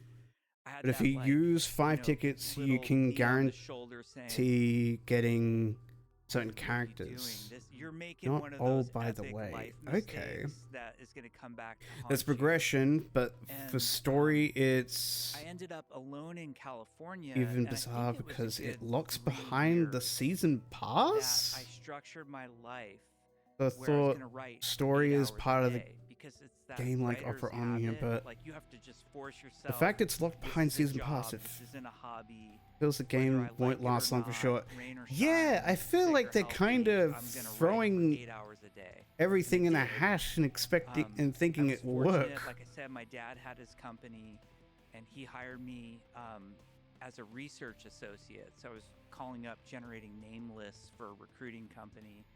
And I would take, whenever there was East Coast assignments, I would take those so I could start at like 5 in the morning. And I created all of this space for me to write. And I had a dog named Jack. He was Jack Russell Terrier. And so everybody's like, "You're a writer. You named your Jack Russell Terrier Jack." I'm like, "I named him after Jack Kerouac. It's poetic and epic." And I just look like a dumbass. But it was just me and this dog. And I was writing, all that time intensely. And this was mid to late 90s. So even though internet existed, email was very primitive. And you had to send a manuscript off, like printed paper, to all. Like, I was trying to get short stories published in literary magazines. And you had to send envelope with return self-addressed stamp. So it was expensive too. Like, if you didn't have money, there was a cost to it, to every single one of them. You had to pay for the rejection letter that you would eventually receive. Yeah. And the big thing that you were hoping for was that the editor would write you a note with the rejection letter. Like, keep going. Yeah. And you'd cling on to this. Like, it was like, oh, Glimmer Train. Well, he's got said, you understandable why I love showing promise, story behind season and you just hang pass. on to that, Because like, money! pretending like that was- Exactly. But it was just Welcome in, Lois. soul-crushing. And think I you were really here stuck, before. and I became I don't know. more and more isolated. Part of that was leaving that group of writing friends in New York. I'm prone to just introversion anyway. Also, congrats on beating breaking up with Half-Life, my friend at the time. Daxter. I just sort Daxter of and fell Gordon. into that world of all I was doing was writing. And BRB 3 it ads, broke damn. me. Like, I went into very deep and heavy depression.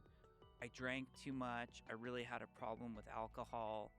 And all of those things compounded into just deep, deep depression. And there wasn't a magic rejection that broke me. That would have been epic if someone out there is like the dude who I'm the dude who broke Jeff that one day. But I just had a moment where Remember the golden rule? I If there said, was a bad this decision, is gonna destroy you. it's some kind of higher up going, I want to make I money. don't want to be discouraging to anybody because Only I two really mental do believe, breakdowns. you hear It was so good. much, you have to work for your dreams. Only never two give this up. time. We're Very good, very trained good. This way, never give up.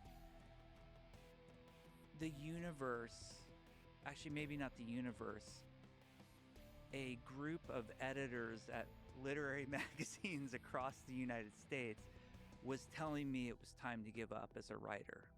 I wasn't cut out for it. And I stopped. Sometimes, closing a door is required for another door to open. That's one of the Yes. hardest things to do, is to walk away. Yeah, and I think rightly so, our parents, our coaches, our mentors train us not to give up. And I think a lot of us take pride in that. I'm never going to give up. I'm going to do this come hell or high water. And sometimes there's that reality, especially when you're now in your mid 20s, where you have that moment of like, am I really going to be this? Like, am I ever going to sort of find the light here? And the joy of monetization. it's so hard. Had nightmares about the chase section last night. Oh god. Especially when you don't know what the next calling. Glad for the day off to recuperate. Because you've invested so much of yourself, of who you are. Enjoy day off then. Of this just whole conception of yourself, and you're watching yourself slide down in terms of becoming isolated. To facilitate the day off and somehow. You just have to somehow figure out how to get out of that. And it is true. In that situation, the way to get out is the dumpster. Yeah. Just to cut it off. Is there advice you can extract from that? There's a lot of young folks who are in that same situation. Yeah, this is one of those hindsight things where, you know, having gone through it and ended up okay on the other side, which you don't know at the time. You know, when you're a young person in your late teens or early 20s, there's so much pressure. The good side of the game is, of course, the outfits. I really think adults don't help. You know, every time you run into the younger nephew like or whatever, and you start them doing mundane things in a world or sort. What do you want to be? Man, story behind the story behind the season pass does not sound good. You're so lost in the world. I mean, most of us are lost. Check how much cost for unlocking the season pass. It's at least 3 money at the very least. Like, yeah, what are you doing? What's your major? What's the career, and so on. That's not the point, man. Just noticed. I'm trying to find. I'm trying to. There we go. What? Through the world. What? I'm trying to run through the world to find the thing that sparks my heart, to find the passion, to find what I'm meant to be on this earth for. And they're really, I mean, that is a real hero's journey of searching. As a young person, that's a real, like, you know, all the adults with their wisdom, they've stopped searching often. They've done the lazy, the comfortable thing. They found their thing, and so now they look back. They don't remember how much suffering and how much uncertainty that young people have to deal with. There's confusion. There's pressure. Like the pressure we exert on younger people for having it figured out it's insane. So the advice that I always give. And it sounds so stupid, like this sounds really trite, but focus on what you want to do, not what you want to be. The pressure that society kind of puts Square on Enix mobile gacha game. Oh, do you want to be an You'll be lucky to survive a year. Yeah. Do you want to be a writer? Do you want to be a game maker? And I think we get lost in the trappings of they have one of the best live service games out there, but they're still trying, and it's weird. Role versus when you're it's like, hey, you've got Final Fantasy XIV, one of the biggest RPGs in Japan, if not the world, like standing right next to like World of Warcraft, right? When you go home, how do you spend your time? Like, what makes Let's ignore that and focus on the mobile market. And through those paths, you're going to find out what you're going to become. I still hate how they just fumbled First Soldier. It's so fucking annoying. What do you want to do? The thing that brings you joy on a moment-by-moment basis. Yeah, that's brilliantly put. And speaking of which, that's where you took the pivot. You switched to video games. How did that They want us to be like suddenly- cats, to have 9 lives, each dedicated to a live service game. I had that fateful moment. Exactly. Where I just sort of gave up with writing. Are you a fan of this thing? These days where I'd structured. Spend all your money. This was writing time. Please. Solitary typing, all that was gone. What And is the thing? I Was could that still is support output myself, here? Yeah, which it was was. nice. And then I had this On free 50. time, and I wasn't spending it with anybody. All right, we I got was the just rough animation done. alone, me and the dog Jack, and I just poured it all into EverQuest. Yeah. You know, it was 1999 when that game came out. Beep beep beep and beep beep I had a beep. friend, Victor, like kind of a lifelong friend. One of the few friends I had who played computer games, because there was a stigma to that. You know, it wasn't, you didn't walk around telling people you played games. You thought you waste your time. And my friend Vic had bought EverQuest. That's that game that guy Brian Hook went to work on. Is it good? And he's like, yeah, you got to play it. And the moment I logged in, I was just transported. It was the world of Norath, and it wasn't just the world itself. Do we and all? how it looked. Do I we think the have game was all the money? gorgeous. Clearly, this It gacha was game the has failed mechanics, us. You know that That's the I was thing. this That's halfling real. rogue Like that, you know, had to go out and adventure in the Oh, world, like, and when I killed stuff, I some got experience, companies and I needed will better like loot, have a massive kill more profit from a stuff, get game, more but see it as a experience, failure because it and wasn't on. Like it the didn't sort of project the draw same of the sales that they progression in wanted, the game. right? It was amazing. I just lived my life of I can't wait till the next time I log in. There was a lot of escapism going. It wasn't Okay, all we didn't healthy. make $30 When billion dollars from all this was said and game. How done, much I did it finally make? had quit 29 EverQuest billion. 3 It was a days later. failure. You could type in the command /played to see how much played time you had. I think it was like 272 played days in 3 years. So you start to do the math on like how much time in those 3 years I was living in that world. On like It twos. was, That's weird. It was kind of insane. Well, that's over 6,000 hours Yeah, of gameplay. yeah. Wow. So here, going to Perplexity, EverQuest is a long-running 3D fantasy, massively multiplayer online role-playing game, MMORPG. Set in the world of Norath, as you were saying. First released. Dear good in March Squeenix 1999. says, don't you know Nine Lives is just a myth? Can't remember the game, but there was one which made record profits, but they didn't break the records just enough, so it failed. Helping to find raid content. Oh, that sounds familiar, but to be fair, that's pretty much most, if not all, of the games. And they group up. Yeah. And they raid together in the game. Yep. Really wish In the they take context reference of from EverQuest, Genshin story for raiding free, is just focus usually on around 30 character weapon people or pools. more getting together to conquer something that you Yeah, couldn't the thing is like and to do successful raiding, you usually need to we join what are in lucky EverQuest with everybody how referred to as an Uber guild. most, if not all, games. So Also, I we'll had say this great most. pride in Most my games EverQuest on like journey that PC and most of console the are time very leveling up, I was ungilded. basic with I was how in, like a their role-playing side guild with monetary rogues only, gain is more focused and on it cosmetics. was when I got um, to level 50 and for the most part. Like a Path of Exile, freaking called Legacy of a Steel, a which bunch on of games. But our yeah, server it's was the top. Every server had excluding a obviously top like guild, the and I was on a 2K server called The Nameless ball and gun server, game, of and the course, top but like guild was Legacy of Steel.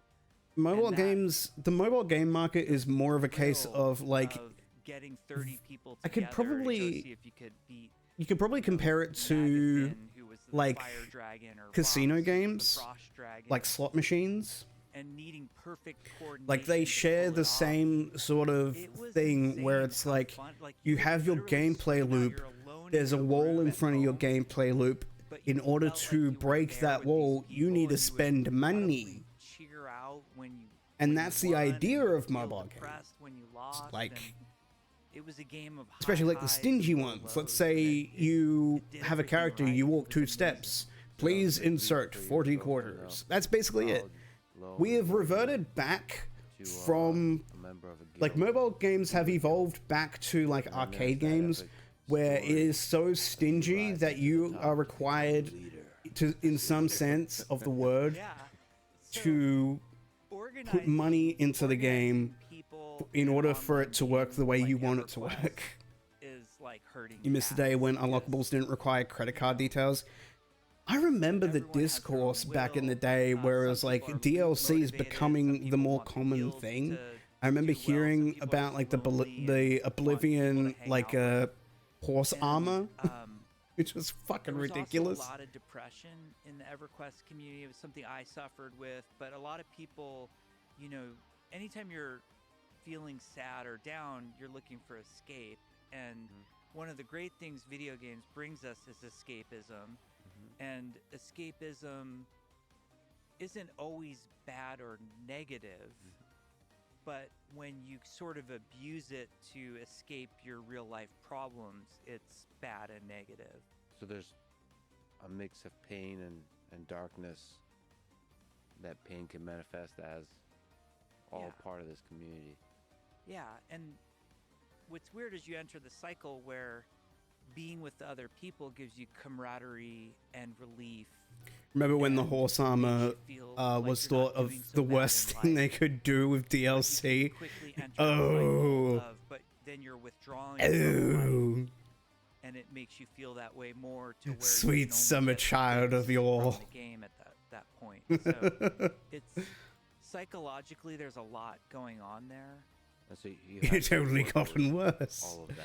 You have to get a bunch of people together to do a raid who are all human beings going through complicated psychological journeys of their own. Some are talking shit. We have such sights to show you. That reminds me, there's a Hellraiser game that's coming out at some point, which I probably won't be able to play on stream because there are a lot of suggestive content in that. It was a great group. It was super fun. It was people from all walks of life, and to coordinate these people, like, you just had to repeat everything like 200 times. Like, okay, we're gonna port from North Row, everybody get to North Row, and then you'd have to repeat that for like 6 hours to have any chance of like 20% of the people showing up in North Row. And I sort of like, at first I joined the guild, I was just like the bright-eyed, bushy-tail, like I was suggestive, like hand-holding. The guild. I just yes, wanted to be helpful. It's exactly really that. The people running the guild, like we had a great guild leader. Like, honestly, though, it looks fucking really terrifying. I saw some of the gameplay, surprisingly, on YouTube. One day just disappeared. Like, he quit and he was somehow, through, you know, his own thing, and that's what would happen. Scandalous, I know.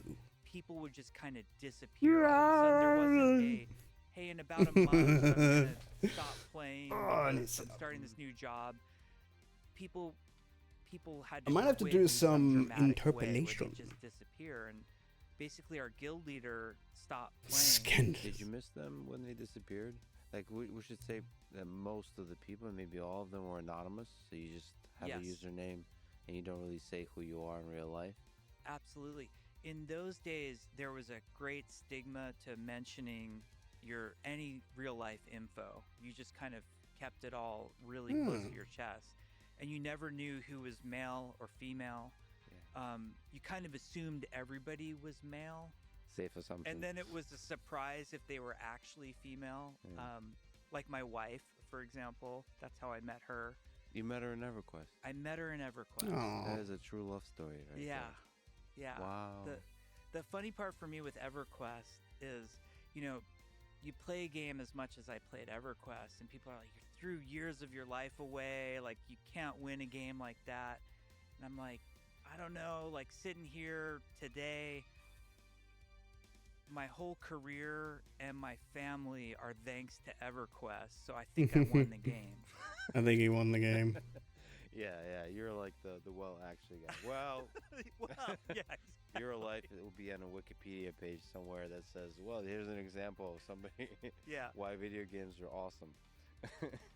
I mean, some of I should mention as an aside, for me and many people I know, yes, it's hundreds kind of hours, weird. but some of the happiest hours and days of my life.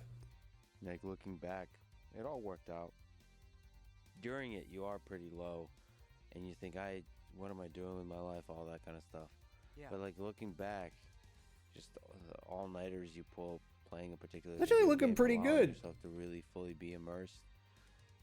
Just don't look at the seamlessly come legs. up On by the way, many Don't of those look at the games for me legs. were Blizzard games. It's an incredible thing that video games have been able to do. I think it used to be, and still somewhat the case, that books do that kind of same thing. They take you on a journey, but video games for a long time, you're right, they had a stigma. Like I couldn't tell people. I felt like I was doing like heroin or something. Yeah. I felt like I was doing this secret dark thing. It's usually it usually isn't in the dark. There's just this secretive nature to it. Like I'm doing something really dark and shady. It wasn't mainstream. It wasn't. It wasn't No. accept. There was a stigma to it.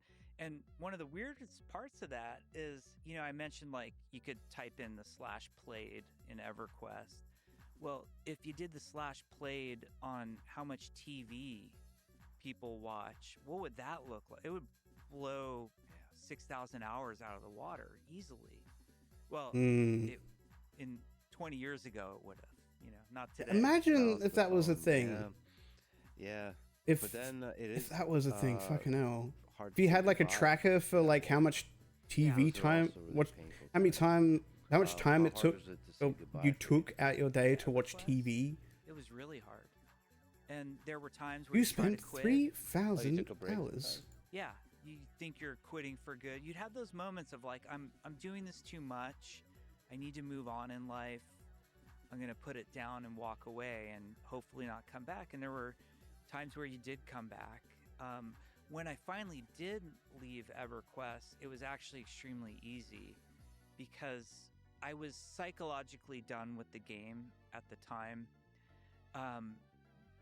It was not shortly, but not too long after a new expansion had come out. At the time, it was Shadows of Lucklin, which didn't speak to me like the expansions before. Like the one before that was called Scars of Velios, which was an amazing expansion. And I had gotten the job at Blizzard, and I guess I'm just an obsessive person. So all the time and energy that I had put into EverQuest, the second my first minute started at Blizzard, that was my new obsession. So speaking of which, you have to tell the epic origin story of how you got the job at Blizzard. As we said, you were this legendary gamer and now legendary troll on EverQuest, username Skull. You gave a lot of edgy feedback to the devs, telling them in now famous, there's several rants. There's a famous one where you tell many of them to do a bunch of things, including to pull their heads out of their asses. You were loved and respected because you gave a lot of specific ways that the game could be improved. And that's an important thing to say. You weren't just talking shit. You actually really loved and cared for the game, and you gave them, in the language of the time, advice on how to improve their game. And it's funny because like you look back to those messages, it's inspiring to me. It should be informative and inspiring to a lot of people because you're really legit full-time talking shit. And now, and always have been, like one of the kindest, most loved human beings in the entire gaming industry. Anyway, how did that lead to you getting a job at Blizzard? So when the first guild leader left Legacy of Steel, the founder, he was a guy named, his online name was Dread. That was his name. He left. And our guild was kind of in this listless spin for a while. And eventually somebody stepped up and took his position as guild leader. And that person's name was Ariel, who was this blonde wood elf warrior female who always refused to wear a helmet because thought their character was so pretty, wanted to show their face all the time. So Ariel was a great guild leader for us and made me like a assistant guild leader, raid leader, officer type in the guild. And over time, Ariel got busier and busier and would send me messages like, hey, I'm not going to be online, tomorrow, or I'm not going to be online tonight. Can you run the raid? Can you run the raid? And running the raids was very natural for me. And it was my first experience with leadership in my life of like, how do you motivate people? Like, what does motivation look like? What does discipline look like? How do you inspire people? When do you force people versus encourage them? So it was a learning experience for me on the fly, and I had the safety net of the real guild leader would log in eventually. I should mention, I'm just now reading about, doing a bunch of research on Justinian of the Roman Empire, and he rose from being a peasant to being emperor. So I see a lot of parallels in your life journey, from peasant to emperor. But go ahead, I'm sorry. At least EverQuest guild leader. That's How's that what I can looking? say. Uber guild leader, best guild on the server. So as time went on, Ariel became busier and busier, and then one day they contacted me and we were having this like whisper back and forth, and they said, you're gonna have to take over the guild. I'm just too busy. And then it came out later. Well, let me back up a second. I started fooling around like around this time. Half-Life 1 had come out, and with both Duke Nukem and Half-Life 1, one of the incredible things that those companies did back in the day was when they shipped the game, they shipped the editor on the CD. And if you were curious enough, you could like fire up that editor and fool around with it. So I made a Duke Nukem level, and you'd send it off to like those UK programming magazines, and you get excited because your level was in some random magazine. And then I started making like Half-Life levels, and Ariel had stepped down as guild leader. I had become guild leader, and then at one point Ariel contacts me and says, hey, you were talking about those Half-Life levels you made. I want to see those. I'm like, oh, that's cool. Like, I didn't know you played Half-Life. Like, yeah, maybe we can get a server up and I can play them. And Ariel tells me, no, mail them to this address in Irvine. And because, again, to rewind in the time machine for a second, to send something like a Half-Life level over the internet would have taken like 12 hours. So you actually like burned it onto a CD and stuck it in the mail.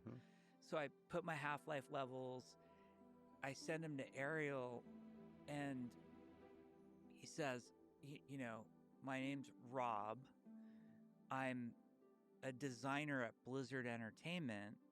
I hear you're in Pasadena because you mention it. I would write about, the Rose Parade and all these things on our website. It was blogging before blogging existed. So he knew I lived in Pasadena. He's like, Irvine's only an hour away. Why don't you come down, see Blizzard, and you can also meet, and he names like 4 people in the guild. And I'm like, they all work at Blizzard too? He's like, yeah, we're all Blizzard.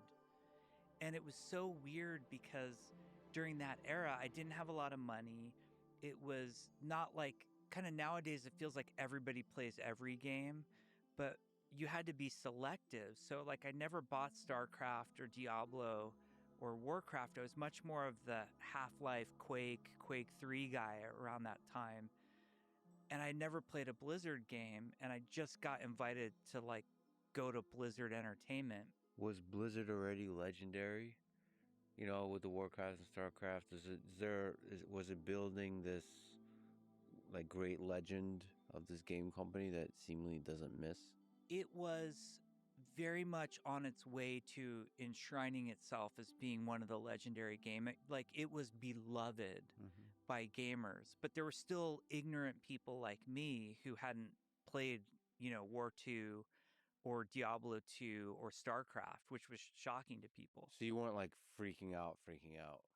No, I was freaking out in a different sense. I'm like, am I going to get mugged when Right. is this a scam? Because you didn't meet people off the internet. Yeah. So I drove down there. I ended up, there was Rob Pardo, who at that time was the lead designer on Warcraft 3. And he was Ariel, you know. So okay, it wasn't a woman after all. It wasn't this blonde wood elf. You know, I don't know what you expect at that point. It was Rob Pardo.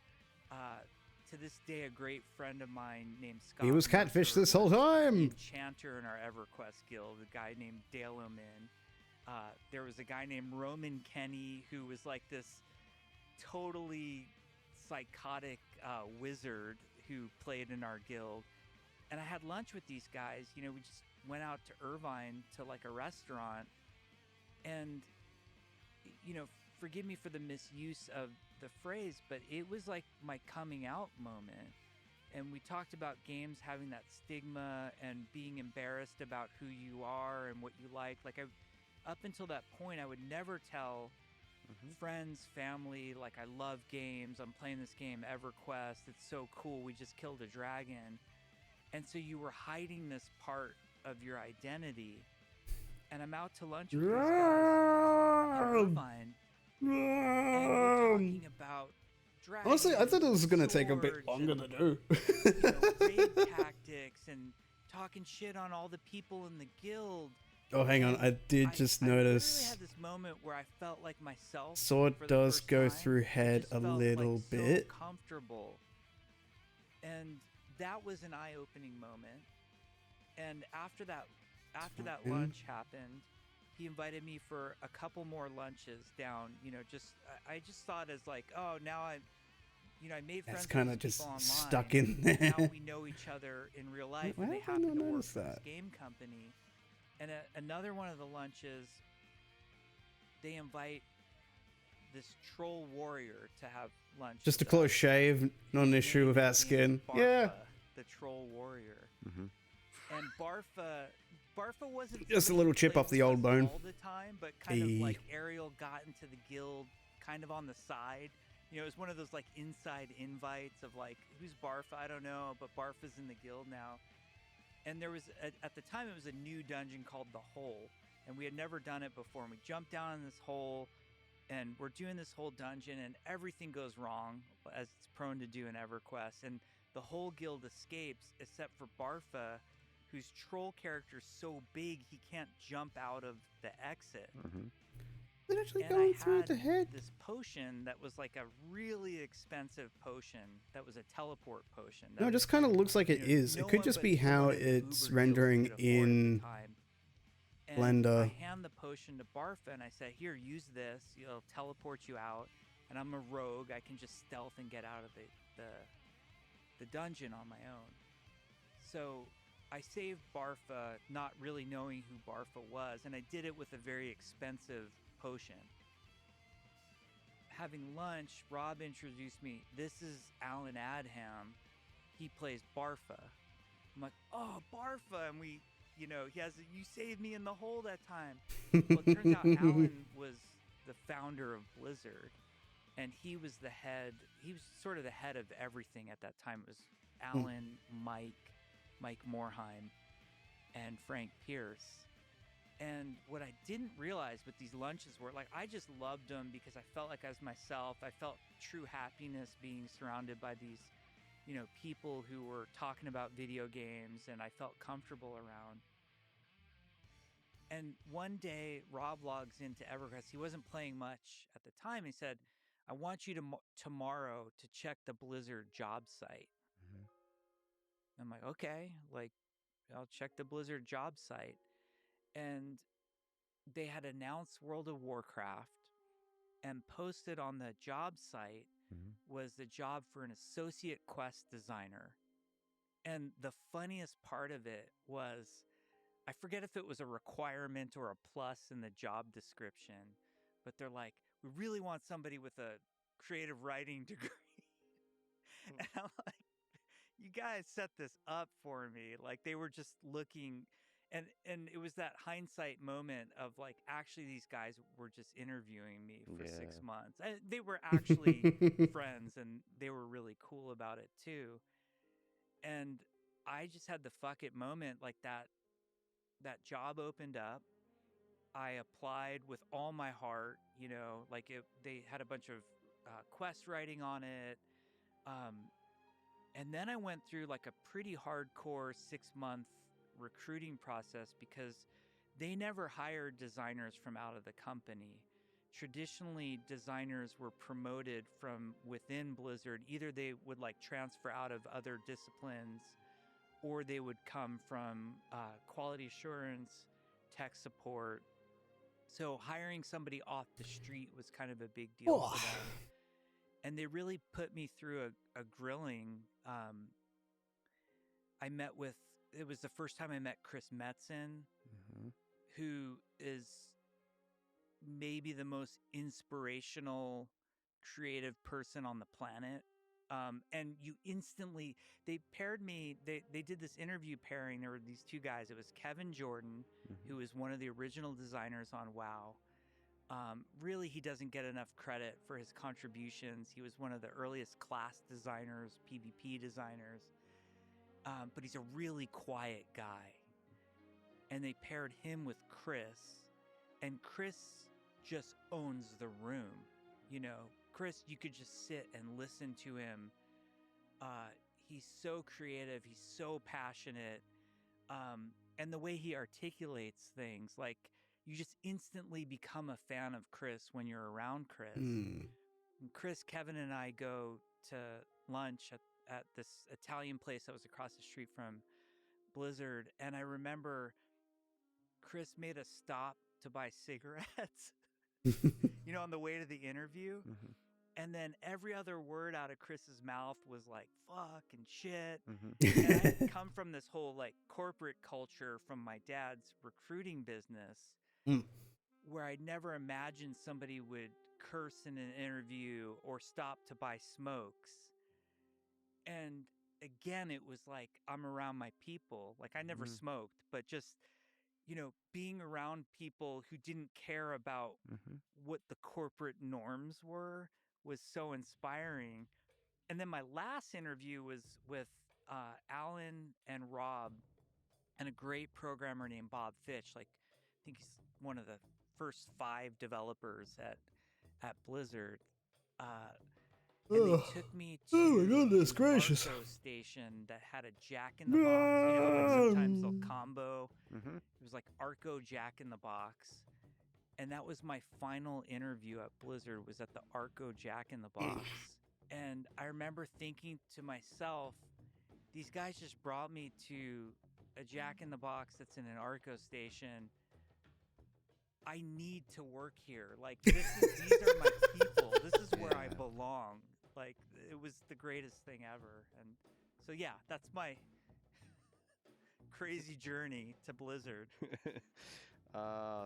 It's like if I were to if I were to have a studio and that, and our like, because you mentioned some of the low points, and my interview process would be going for a walk out to Hungry Jack's. Hey, you want a Whopper? A lot of people are sitting in those low points right now, listening to this. What kind of wisdom can you draw about finding your way out, finding your people? There were a lot of really low points. I'll give you the weirdest one. I started drinking a lot, and alcohol was something that I really wrestled with until my early 30s.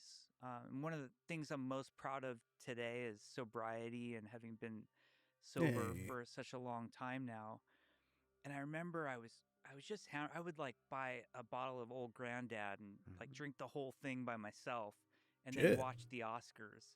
And I remember of all things, I'm watching the Oscars, which is just such a fake bullshit environment. But I was like, you know, I was really drunk, and all those people seem so together and successful and polished. And it was that contrast that made me feel like such a failure. And it all seems so stupid and unimportant to me now. I became, you know, I got in that constant struggle of try not to drink, but drink to make it feel better. I was lucky. My parents were very supportive of me, even in my 20s, even after I, you know, quote unquote, left the house. I went into therapy, and that was very helpful. Extremely helpful. And one thing I learned is that you have to find the right therapist for you. It's not just checking a checkbox of I went to therapy. It's about finding somebody who sort of helps you get out of whatever rut you're in a way that's healthy for you. And I tried antidepressants, but I just hated taking pills and feeling like something was in me and making me feel different. I never responded to it. And then the hardest thing, which I've never mentioned to anyone and is hard for me to talk about, but eventually I went through ECT, which is electroconvulsive therapy, shock therapy. What the fuck? And that broke me out. And I would never endorse that as a miracle. I was at such a low point that people were very worried about me and my well-being and what was going to happen. And that was sort of an extreme pull the ripcord, like there's nothing else to lose moment. And I think that was the difference maker. That and starting at Blizzard. There is a deep loneliness there when before you met those guys at lunch, you're alone, like in a really deep fundamental way, like in the way you weren't in New York with the writers group, right? And so that must have been an incredible experience just to see the guild. Yes, it was everything I need. As such an introvert, you think that there are extroverts and introverts don't need anybody, but weirdly, I think introverts almost need people more, and we don't always know how to engage in the right, healthy ways and how to find people and how to connect with people. And it was great. The thing that had attracted me to creative writing was the solitude of it. And the fact that you didn't have to collaborate and you could just write what you wanted to write, and it was all you. You would succeed on your own or you would fail on your own, and that was very attractive to me. And the thought of creative collaboration was actually off-putting. I'd spent all 4 years of undergrad interning at Universal Pictures because I thought I wanted to be in film. And it was such an unhealthy creative collaboration in the film industry. It's a very, I look up unhealthily to the film industry and admire it, and grew up with all these legends who had come from there. But it's like a caste system. Oh, God. I was on the bottom of the caste system as an intern, and I was seeing how this is fun to do. I'm not gonna lie. Who were low caste in the film industry. Okay, I kind of want to do this some more. I like I think I like animating. Animating's fun. Flat. It didn't matter if you were the CEO or the boss. Like the way Mike and Alan carried themselves with me, who was an associate game designer, you felt like an equal. And I think it, not just the camaraderie, but the part that shouldn't be overlooked is the work itself and the work ethic. That's what really pulled me out. Hard work on a thing you love. Yeah. I have to, if you may allow me, read the prophetic One of Us post you made on April 18th, 2002. Because in some deep sense, you, I think, remained one of us. I apologize to bring up Justinian the Emperor, but you remained a kind of peasant. Gamer, a true gamer, who happens to also be designing the games. And so this post kind of speaks to that. It's fascinating to read. So weird with the legs doing that. You didn't know the games you would end up creating. title of the post, if you want something done right. I love it. You wrote, "This week I accepted a position as lighting, that's a associate thing I game gotta designer figure with out. Blizzard Entertainment. Specifically, I will be designing quests for World of Warcraft, Blizzard's MMORPG based on the popular Warcraft series. In addition to my duties as quest designer, I will also be expected to contribute to helping design the endgame content for World of Warcraft. The reason I'm sharing this information, besides the fact that I have a masochistic love of reading rants and flames about myself, is because I know that the fans of this site are hardcore MMORPG players. The readers of the site have also come to know my personal opinions on what constitutes a fun gaming experience versus what feels like a complete waste of time or poorly designed encounter." Wow, you're very eloquent in this post, and without too much shit talking. "You've all read my opinions on such things as tedious key camps, obvious time sinks devoid of any story or linear narrative, quests which reward the lucky over the skilled, and quest rewards which are out of sync with the amount of time and effort required to complete them. I hope that my association with World of Warcraft will serve to comfort MMORPG fans that one of us is on the other side of the fence, looking out for the interest of the player." And you go on to describe some of the high hopes you have for World of Warcraft, which is really fun to read because you don't realize it's gonna be like one of the greatest games of all time, played by millions of human beings, just where those millions of human beings are playing for hundreds of hours, thousands of hours. It's crazy. It's funny that this one of us is writing at the dawn of a new age. The final paragraph is, "So, with all that is going on with me, you'll have to excuse any lapse in updates to the site here. I will try my hardest to give you Slack or something to read while you should be working. But in the meantime, there's a whole world of NPCs. They need to learn the words Kak Sagur and Mo Fakar in quotes and the like, although something tells me I'm already in trouble with the boss." One of us, Jeff. One of us. That was a beautiful, beautiful post. Did you, in fact, get in trouble with the boss? No. My boss was Alan, Yeah. and Alan was very understanding, and they kind of knew what they were getting into when they hired me. And that post actually embarrasses me when I hear it now. There's so much ego in it, and I think it's got that 20-year-old, I don't know what I don't know. I know exactly how to fix this video game and all video games, and Yeah. but there's brilliance behind that. There's a passion behind that. I know how to do When things. you're a gamer and you really put in the hours. I'm the video game boy. You understand what makes for a compelling I'm the one who wins. You don't at that time understand how much hard work is required to create that experience, and how much uncertainty there is, how difficult it is, how many trade-offs there are, how your designs, when they actually are brought to the world and are experienced by thousands of people, millions of people, they are different from the vision you had for it. So all those elements you don't know, but you have to have that ego in the beginning, right? Yeah. To even have the guts to try, to have the guts to put in all that work. Mm. So what was it like? What were the vibes of early Blizzard like? They've, at this point, Warcraft 1 and 2, Warcraft 3 is in production, StarCraft. These are legendary games. I spent probably over 1,000 hours in these games combined. I played Warcraft 1, 2, and 3. I played StarCraft 1 and 2. I played WoW, of course, Diablo 1, 2, 3, 4.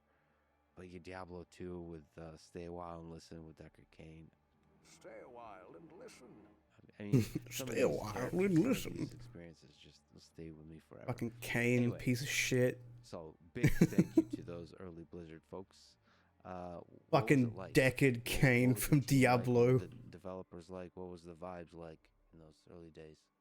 It was amazing. It was the dream. When I showed up at Blizzard on my first day, the office was on the University of California Irvine campus at the time. They have this research and development park where if you're like a tech company, you can get office space there.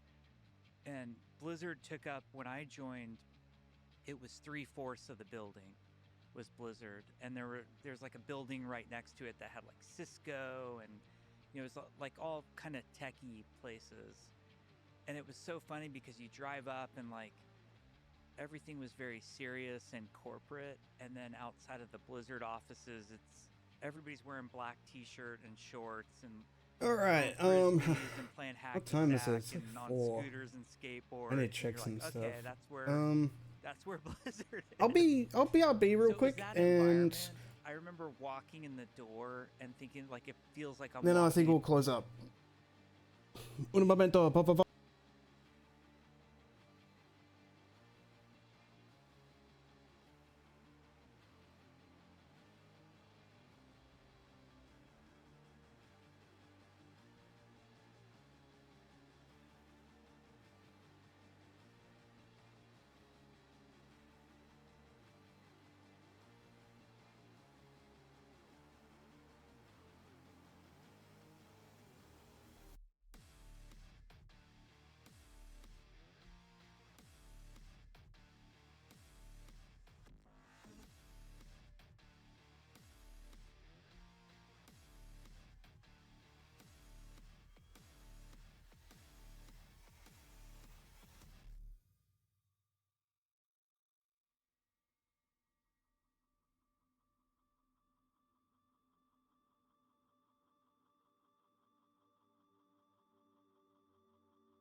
Now that I stood back a bit, now I see an issue.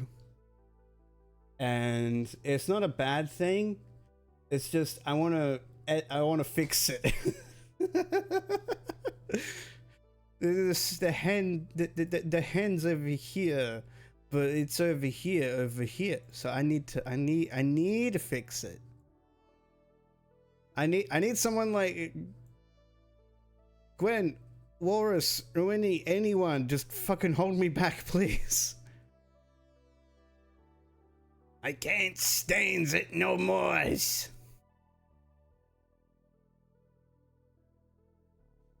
like all the way up there as well. What, does this move down a bit? Maybe. Yeah,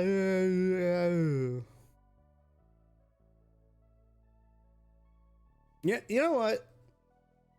For 2 hours of work, I think that's fine.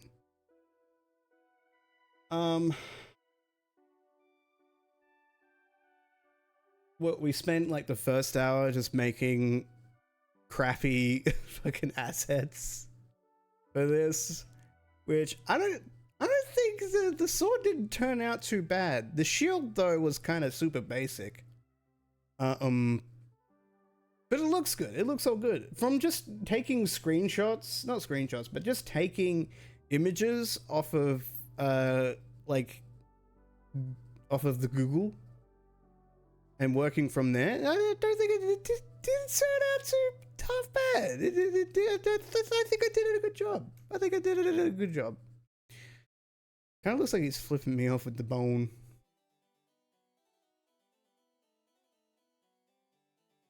But yeah, I would be interested in maybe doing another stream where I do an animation. There is like a fight. I have an inkling of like a fight sequence in my head that I want to do with a specific song over it. And I'll be honest, if I were to say the song, it would be, if you were to guess the song right now and thought what I thought, I would be really surprised.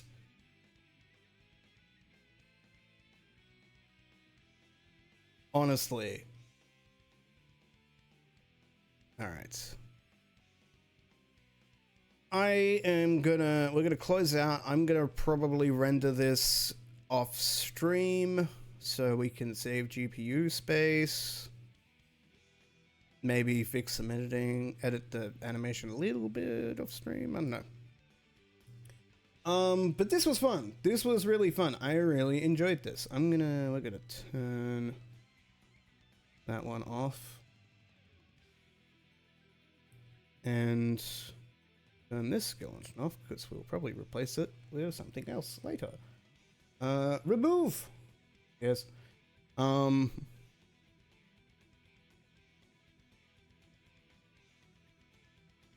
Just have a look at it. Hang on. We'll go over here and do that. There we go.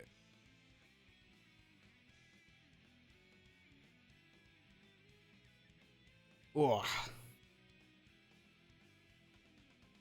I'll probably actually. I think I might be able to make it into a GIF. Should be able to. Honestly, I'm really surprised with myself with how long it took me to do this. Like, even with like the modeling as well on top of the animation. I did a pretty good job. I did a damn good job. If I could pat myself on the back right now, I would. But unfortunately, I have not animated me doing that yet, so...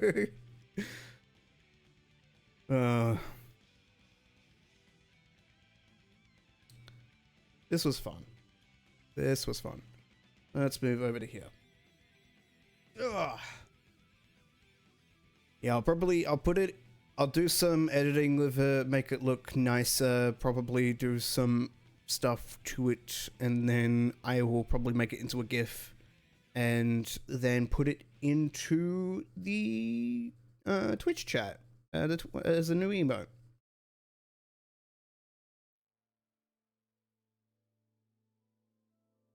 What should I call it as well? What should I actually call the animation? The emote. Maybe Angie? Angie. Yeah. Because we got Henno, we got Panini Pat, Jelly Boy, Skaga, Skalol, Squeep, Scummaga. That one I want to change. This one here. That one I want to try and do something different because I don't really like that one that much. That was kind of like a throwaway one I did.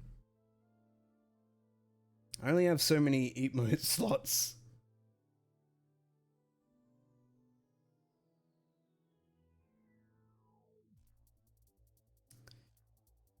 Ugh, yeah. I am starting to get tired. The coffee's wearing off. Thank you everyone for stopping by. Hope you all enjoyed. Much appreciate people sticking with me. Yeah, what to do? What to do? Should we raid off? Can we raid off?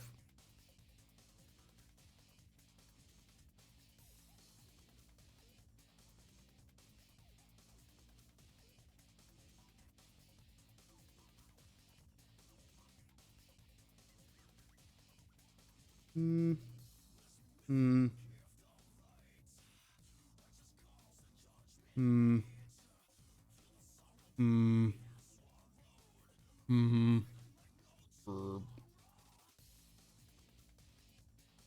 I don't know.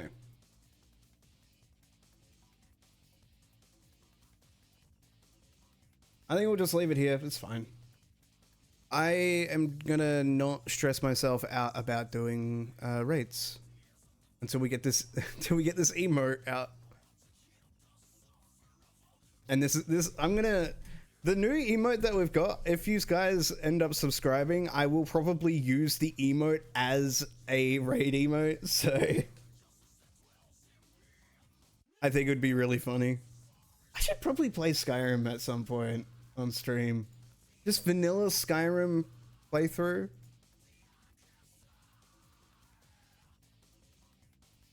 That'd be fun. Alright. Close splendor. Let's have a look, see what's going on in the world. Hang on. And then I think we'll close up. Let's have a look, see. Blue sky. Blue sky.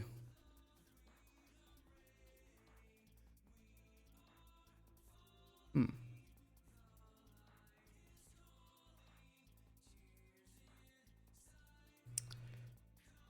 Oh, that's big news. Freaking.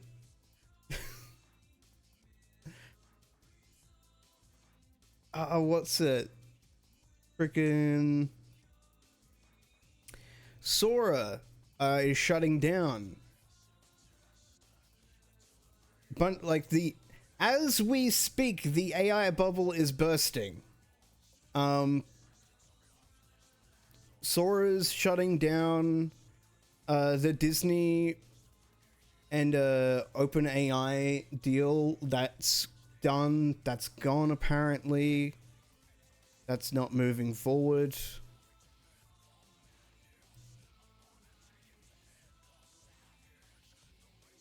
Bunch of other news on top of that, which I can't recall, but we are at the precipice of the AI bubble as we speak.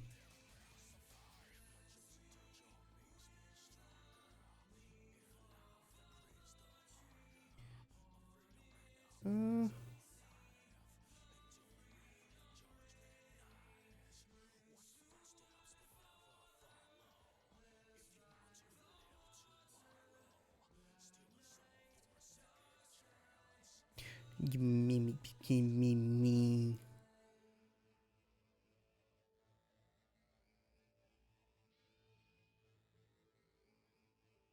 Oh yeah, new Daredevil seasons coming out. That might be a thing to watch.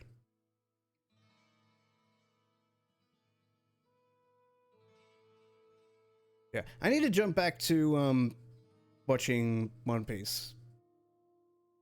There's nothing really else going on.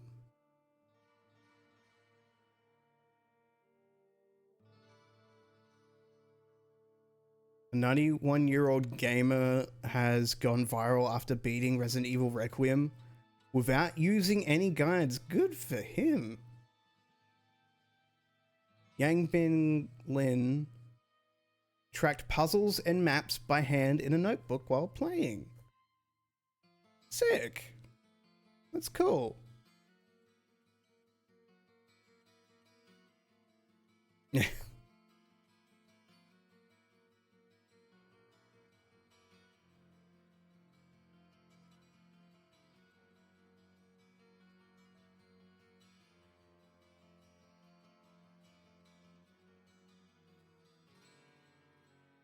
Anything else? Vertex painting in Unity? Cool. That's something I want to try and figure out, is mixing textures with Vertex paint with Blender, because I remember doing it years ago and it was super easy, and I tried doing it like probably a few months back and it wasn't easy as it was before, and I don't know why.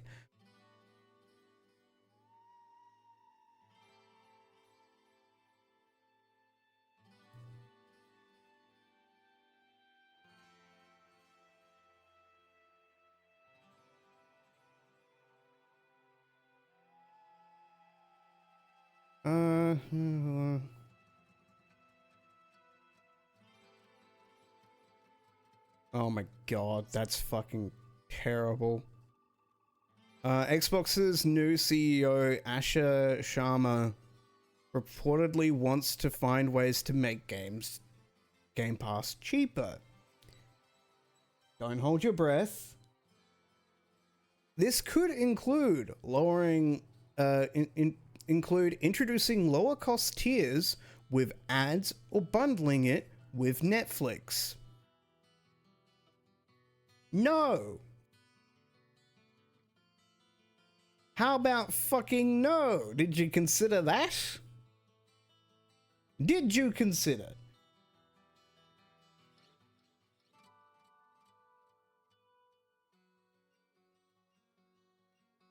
All right.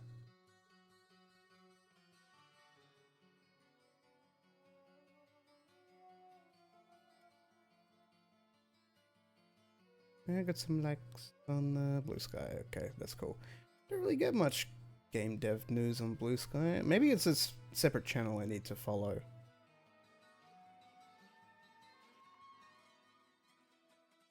Might do. Alright. We'll leave things here. Thank you all for joining.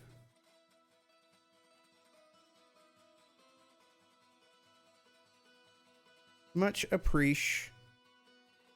Hope you guys enjoyed the stream. Very chill Wednesday stream. I might move these streams on to Friday next week. I notice Friday's a lot more chill, I notice. So we might move it to Friday instead of Wednesday. It might be a good idea. But yeah, we'll see what happens in that. Next stream, I'm figuring out what to do, what we could do for art for next week, but we will see. But this Friday we will probably do. I might do another run of Resi 9. We'll see. Hopefully, should be good. All right. As per usual, socials. itch.io for video game, Twitter for old arts, Blue Sky for new arts. I should say Twitter, I've been posting 3D stuff. So 2D stuff, you go to Blue Sky. 3D stuff, go to Twitter and Blue Sky. Ko-fi if you guys want to commission me or just support further. Discord if you guys want to join the community. YouTube for edited content. YouTube VODs for VOD content. There should be a VOD coming out soon, if not already. And yes, following channel here, subscribing helps out a lot. I'm gonna be rendering that Blender scene after stream.